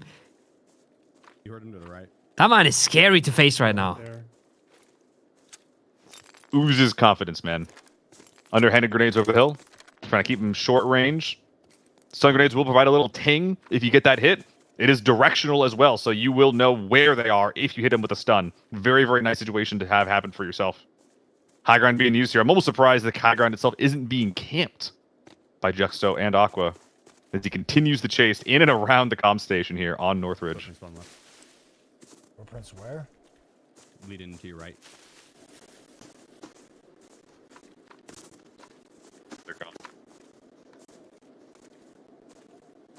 They're just not interested. As we heard. They were just trying to get away. The way we just... No, and I couldn't have been. I don't know. They're trying to figure out what's going on themselves, but as we were discussing, or as the players were discussing, excuse me, we are now leaving footprints in the snow. We heard Sheaf calming that to Landmark, and that was a correct comm. Sheaf saw the footprints leading to the right. That's where they're going. That is the correct direction. He spots them out. It's one thing that, again, oh yeah, that's one. my goodness. Oh, he's got to connect a second on that same player and he's taking it down, but they are so helpless against this thermal here. They just have no way to do anything. Look at Aqua. He's enjoyed himself. Sometimes you can't just help but laugh. I'm not sure if they'll come right or left here, but And Landmark is just relentless chasing these guys down, man. Holy. Has Owen not moved? No, he's been moving around. He's constantly moving, I don't know, but he's that would just suck. constantly orbiting this fight at like 200 meters, just waiting for it to kind of stop. We're talking about like the fast aggression from Landmark and Imao just definitely doing some very, very slow-paced slinking, I think he's just trying to end the whole thing in one shot, guys. Love this from Landmark again. He might find Imao this route. He's also, again, one of those guys, right? We've seen him be an absolute demon with the 2 taps. We've seen him just run this down. He's not afraid to ask for a little bit of map knowledge from Jake there, you know? These guys are pretty good at understanding what they're good at and what they can get out of their teammates. Just the right amount of ego. Spotting him out. That's a body, I think. Yeah. Looks like a dead Not pulling body. the trigger too fast. Oh no! Getting shot at. He knows where they are now, where the shots came from, and he sees them. One on the left, shooting him. Another one on the right flank, moving up in the low ground. He knows that is a position that will soon be outflanked, so he pulls back in better cover. But Juxto, rotating in the back, trying to get around, but might stumble into Imao. Oh, and there she goes down. And see you later. Owen putting one on the board. Back to the lobby. It's just them 2. I think Owen got them both. Did he? No. Yeah, it's their 2 players remaining. Oh my goodness. It's Landmark versus Owen. I'm gonna go behind them. This is the play. He doesn't know. Landmark does not know that Juxto and Aqua have been taken out by Imao. He barely crested for a second. Funny thing is that Juxto and Aqua also thought they were fighting a team. And I think that's part of the thermal experience as well, right? You're constantly getting shots from angles you don't understand. It makes you feel like there must be more than one player. They must be somehow giving each other information. Does cost them in the end. Oh, that feeling of constantly being hunted. Yeah. And now, They're running away from each other. yeah, I think Imao was working with a bit of incomplete information, whereas Landmark, he's just moving towards the last known location of the shots that he heard. Could find that eventually. But he sees the bodies. He realizes that, yeah, something happened here. There was a third party. But at this point, it is so dang difficult to get the information to figure out where this last guy actually is. I mean, Owen doesn't even particularly know if there is a last guy. Landmark knows there is, but he has no idea where they're going to be. I think there's again, this is the complete and incomplete information game. There's a world where Owen heard enough of the shots to realize that there should still be the guy that this team was fighting. As well, because they were clearly not looking at him. They were clearly still focused on the fight. And yeah, it's a bit hard to say, but again, you just put yourself in the shoes of any of these players. There's a lot of snow going on their screens and not a whole lot of information. Grayscale. Absolute grayscale between the snows and the therms. Yeah. Saw Landmark pull out a stun, reference to bait, so he probably chucked that. So now Owen does know that there's someone around somewhere. Last seen around that comm station. Owen setting up an ambush on the low ground ridge. The last time I saw this place in play was the last streamer showdown. This is a very, very rarely used part of the map. And it looks like they might actually run into each other here soon. Yeah. Oh! Shooting his gun. Thinking someone could be in the bush. That's giving valuable information to Landmark. Pretty hard to use the thermal inside of this compound, though. I feel like he almost has to stay out. He has no idea. He almost has to get the flank, but he gets the flank. He gets the lineup. Not going to take him down just now. That way. Yep. Oh my god. Milliseconds away. Owen's still living. Oh. No! Oh, and he misses the shot. Oh, no. Oh, bro, he sees it for Pushing a second. up to Owen. Owen has doesn't no know. clue. And he's Oh my god, hammering with round after round of M61. Owen goes down. Landmark, the apex predator of the sniper-only challenge. What an absolute beast. This dude landed so many shots on so many people, and he is living to tell the tale. We don't have. What a sick way to end it. What a sick way to end it. That man himself just hunted everybody down. Probably. No fear in the world. No problem at all. Like to the right. Yeah. I mean, The thermal there, I was doubting it because we saw the thermal inside hotel, and I felt like that wasn't very useful. What? Is that someone taking But it? out here, Or is that just time? it's so crazy what he was able to do with it, and he actually just understood very well what positions he needed to be in, 5 minutes. and what positions he could make that work. I guess that's dog tech extract. Yeah, you got it. You got it. Someone leaving? Getting a little bit baited I think that's by blue, the right? parking lot activation. 5 minutes left in the map. No, isn't parking lot down here? Cable. No, park. Looks like Yeah, a bit of parking confusion. lot as is to what down that here. exactly means. Yeah, not a lot of Northridge knowledge, I think, on this team, which is fine. They clearly don't need it, right? Yeah. So If you have a starting off- landmark on your team, then yeah. Next time there's a snipers only match, put this guy on my team. But yeah, to like recap the game, right? Huge fight over in Hotel. No. Yeah, that's a good point. This guy watching him was absolutely nutty. Just relentless chasing player after player down. Yeah. Either that or you can work towards the extract, but Totally crazy. There's no point. There's no point in extracting, right? Fair. Yeah. You know, someone's got to tell him that he won. Someone's got to let him know. Yeah, like, someone's gotta tell him. Send him a quick DM, like, "Yo, you did it, man. Good job." But yeah, recapping. Big three-way fight up in Hotel. Every single team that ended up going for that, it did end up falling. But honestly, the highlight of this game for me was the fight outside of Hotel. That Aqua and Shroud began and was basically finished by Team Landmark. I don't think so. Like nothing matters. Just the thermal rolling in. Pretty delayed as well. Keep in mind that they started that hotel fight, right? And I think it started with Anthony absolutely tapping one of them in the head, and ended up with them completely wiping the lobby here. So sick stuff coming out. Not sure if he's gonna go for the extract here or if he's just gonna keep looking. But he just put on a show for us to watch. I don't think he knows that there's no one else left on the map. Yeah, we gotta. We'll work on giving these guys a clearer win con for the for next week, guys.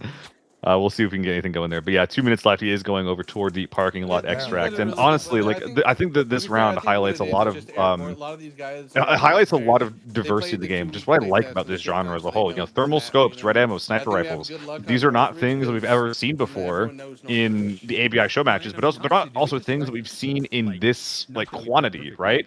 You're not always going to get games where every single dude's got an M110 and the thermal scope on it. A lot of people say that you do, but come on, like it's not truly the most common thing in the world. And honestly, after watching this, that was fun as hell.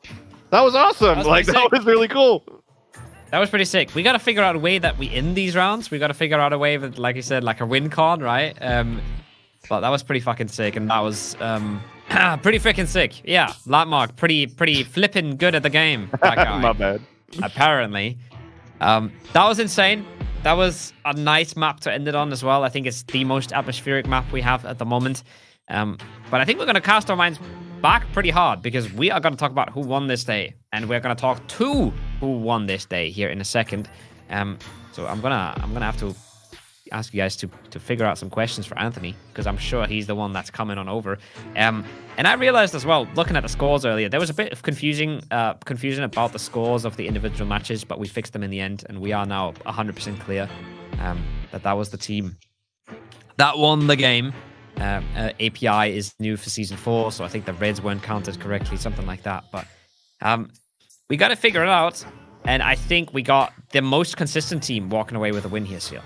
Yeah, you know, it's really, really nice to see a team that has a lot of the players, frankly, have been getting bridesmaided over and over and over again in a lot of our previous events.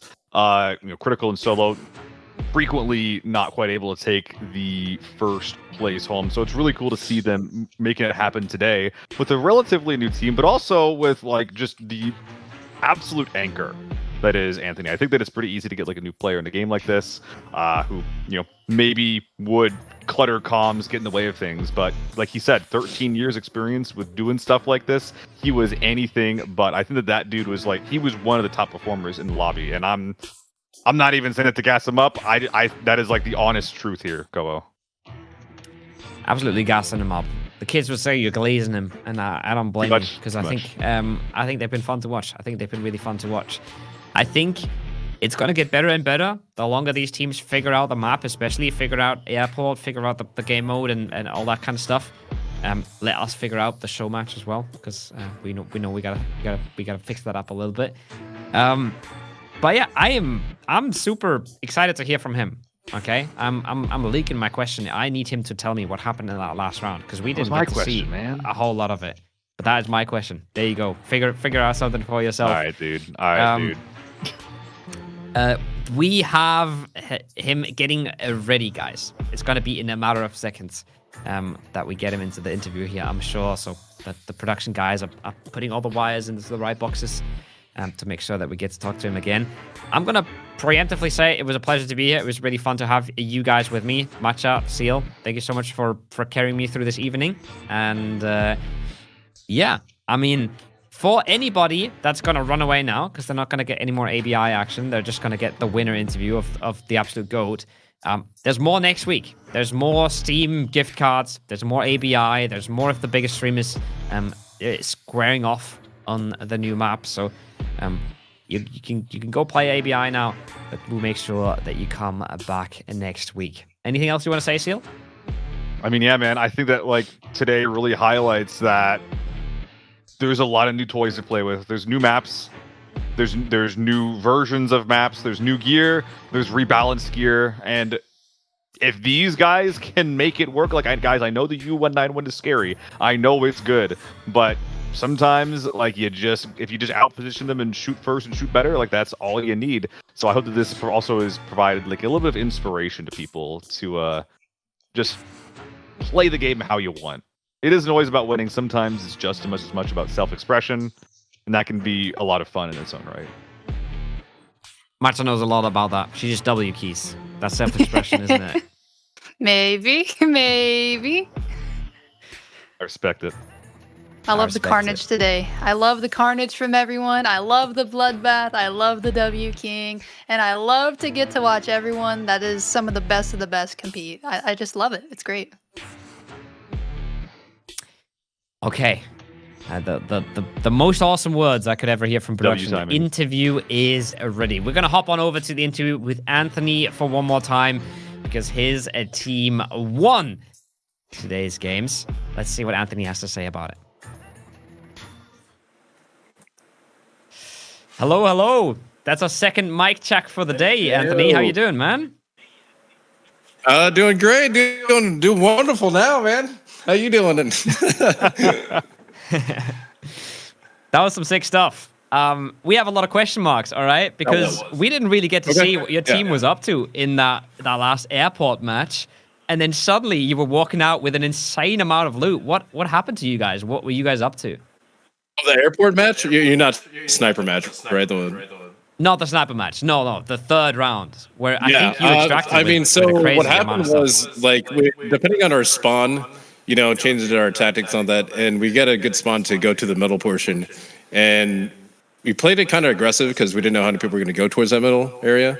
Ended up going there. We hit up all the safes. We found one red off the rip. And I extracted myself out of there. We actually, while I was extracting, we found a second red, but he couldn't pass it on to me in time. So they had to escort him to the outside. Escorted him to the very outside, extracted him. And then the last two guys, they're just going to go ham and try to kill people. Yeah. And it was crazy because they, I think it was Buggy and Solo, that ended up going against the team. Yeah. And Buggy, Buggy got one tap in the head at the beginning of the fight, and then Solo just went crazy and just ended up wiping out the team. Yeah. And then Summit, out of nowhere, he had his ninja sneaks and got Solo. That was well played by him, by the way. That was awesome that Summit did that. I was proud of him. We didn't know about the two reds. So we thought Summit just won the tournament, Summit kills Solo. Solo can't get any of the gear out. Summit takes a huge chunk out. And we were like, oh, okay, he won the tournament. Yeah, old man still got it. Nice, pretty cool. And then we see the scores at the end. It was just crazy. It was so awesome though to see like a very close other team too. Yeah. Yeah, it was sick.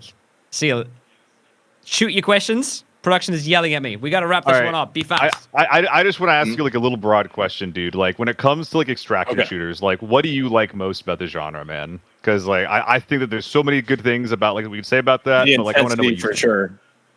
The intensity. I come back from background of I streamed a lot of DayZ back in my day. So like extraction shooters is the only other genre that comes close to kind of like a sandbox simulator. You know what I mean? And that gets my heart pumping. And a lot of the games nowadays don't get my heart pumping, but extraction shooters do. You know what I mean? Yes, sir. Thank So you. definitely the I fully intensity agree, of it man. all. Any last questions, Matcha? Yeah, I was trying to shuffle between two questions. I'm sorry. I was gonna ask you, how did you adapt when the pressure was kind of like at its highest within the match? Because I know some people might struggle with that, but you were just super calm, and it was great to see. I'm pretty old, so I've done a lot of these tournaments. But at the same time, like you have to trust your team. Our IGL Buggy did an amazing job. His comms were on point. The guy knows the game in and out, and so whatever he says, we just trust and we stick to the plan. And consistency was like amazing with this team. I feel like we stayed very consistent throughout all the matches, and we won because of it. Yeah, that's 100%. awesome. Thank you so much, Anthony. Consistency is key. Thank we're gonna let you go, Anthony. Congrats on the win, well deserved. We're gonna hopefully Thank you so see much. more Yeah. of you guys. But yeah, thanks for hanging out. Yeah, you all did awesome too. Announcing. Yeah, I appreciate that, man. Thank you, boss. What a great guy, dude. I'm glad What he a won. awesome guy, man. he knows how to get into caster hearts as well. You know, he's got it Yeah. all. That. Okay, sick. That was it, guys. That was the first day of the duel showdown. Duel means we got 2, so we got another one coming at you next week. I think it should be something to look forward to, as the players are getting better and better at the map. Players are getting better and better at the modes as well. New guns, new balance, all coming in. Today was chaotic, I would say. I think you guys would agree. I think we're gonna get better and better. And yeah, thanks again for being here with me, guys. Yap Master Seal and Matcha just getting absolutely overwhelmed by 2 dudes who cannot stop talking. So thank you for hanging out as well. No, thank you for helping me. I'm very honored to being able to be a part of this, even as a player myself, and not really much as a talker. So I do apologize for being nervous and not talking as much as these 2 wonderful gentlemen. But yeah, this was a great showdown, and I can't wait for the next one. And I'm really honored to be a part of it. So thank you, everyone. Hell yeah. I hope that next week on the 16th, that's the day for the next match, by the way, guys. I hope that we get even like an ounce of the variety that we got today. We saw fights everywhere. Control tower bloodbath, fights on every edge of the map. Dude, if we just get that like one more time, I would be more than happy with just like a rerun of today. A little smoother, a little faster, but then just like a rerun of how the end game went. That would be chef's kiss. Yeah, super sick. Super sick on a new map as well, because you're learning it as it goes, right? You're learning it as they are learning it. And it's pretty refreshing, and it's pretty nice. And again, I'll remind you guys, okay, we're here to pay the bills as well. There is stuff in-game where you can get tons and tons of loot. You can get Twitch drops right now, watching ABI on your favorite channels.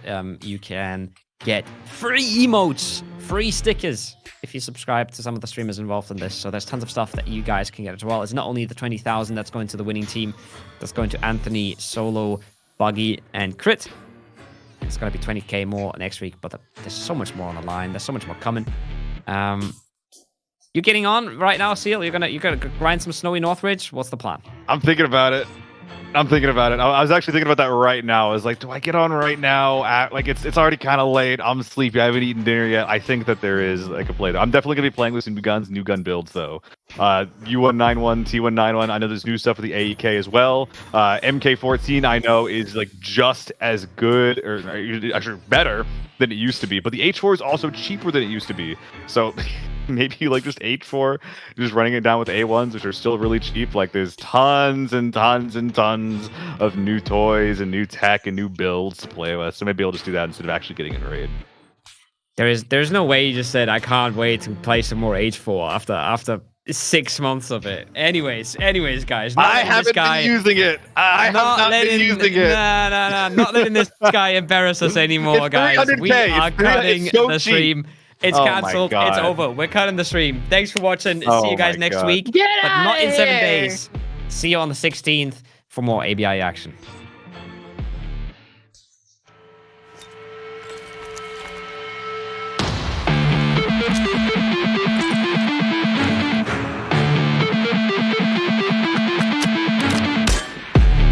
Tiptoe, careful what you wish for. You don't wanna end up in my space, no. Wishful thinking you might get home. You might have to gamble with your life, Keep on testing on my patience. There's an open invitation. Cause if you say, then you better say it. Just know that you're so. Close my eyes and I see all these demons in my head. They beat me blue, they want me dead. I close my eyes and I see all these demons in my head. They beat me blue, they want me. I close my eyes and I see. I close my eyes and I see. Careful who you choose as a target. Get it over wall, yeah, I think I'm on. I don't think you know what you started. Cause one of us is ending up in a coffin. Keep on testing on my patience. There's an open invitation. Cause if you say, then you better say it. Just know that you're so. Close my eyes and I see all these demons in my head. They beat me blue, they want me dead. I close my eyes and I see all these demons in my head.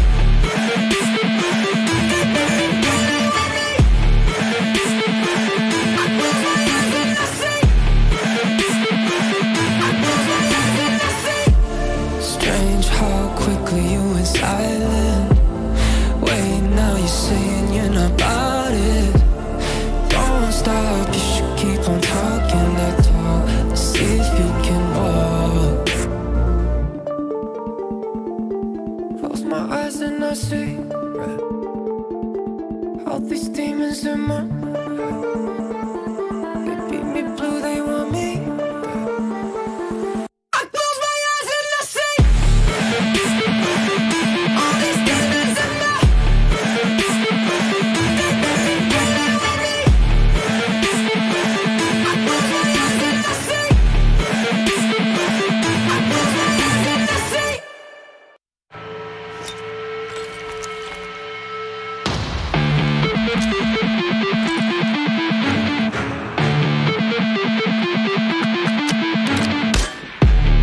Tiptoe, careful what you wish for.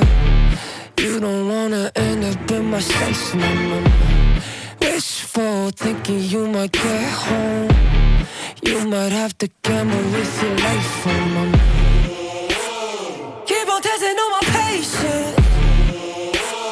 There's an open invitation. Cause if you say, then you better say it. Just know that you're so. Close my eyes and I see all these demons in my head. They beat me blue, they want me dead. I close my eyes and I see all these demons in my head. They beat me blue, they want me. I close my eyes and I see. I close my eyes and I see. Careful who you choose as a target. Get it over wall, yeah, I think I'm on. I don't think you know what you started. Cause one of us is ending up in a coffin.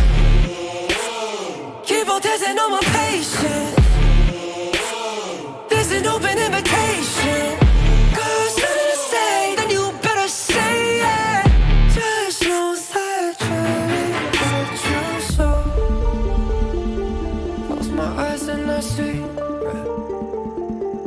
All these demons in my head. They beat me blue, they want me. I close my eyes and I see all these demons in my head.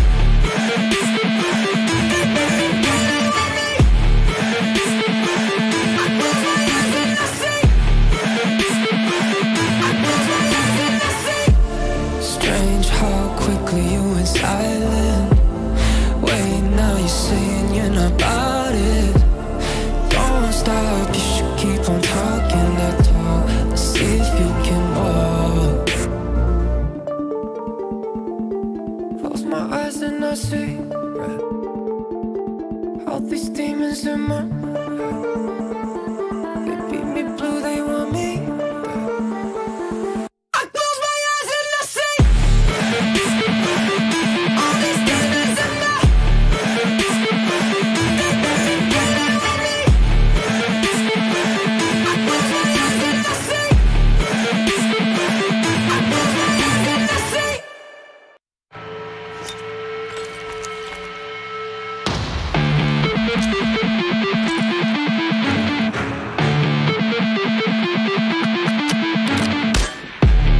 tiptoe, careful what you wish for. You don't wanna end up in my space, no, no, no. Wishful thinking you might get home. You might have to gamble with your life, oh, no, no. Keep on testing on my patience. There's an open invitation. 'Cause nothing to say, then you better say it. Just know that you're what you sow. Close my eyes and I see red. All these demons in my head. They beat me blue, they want me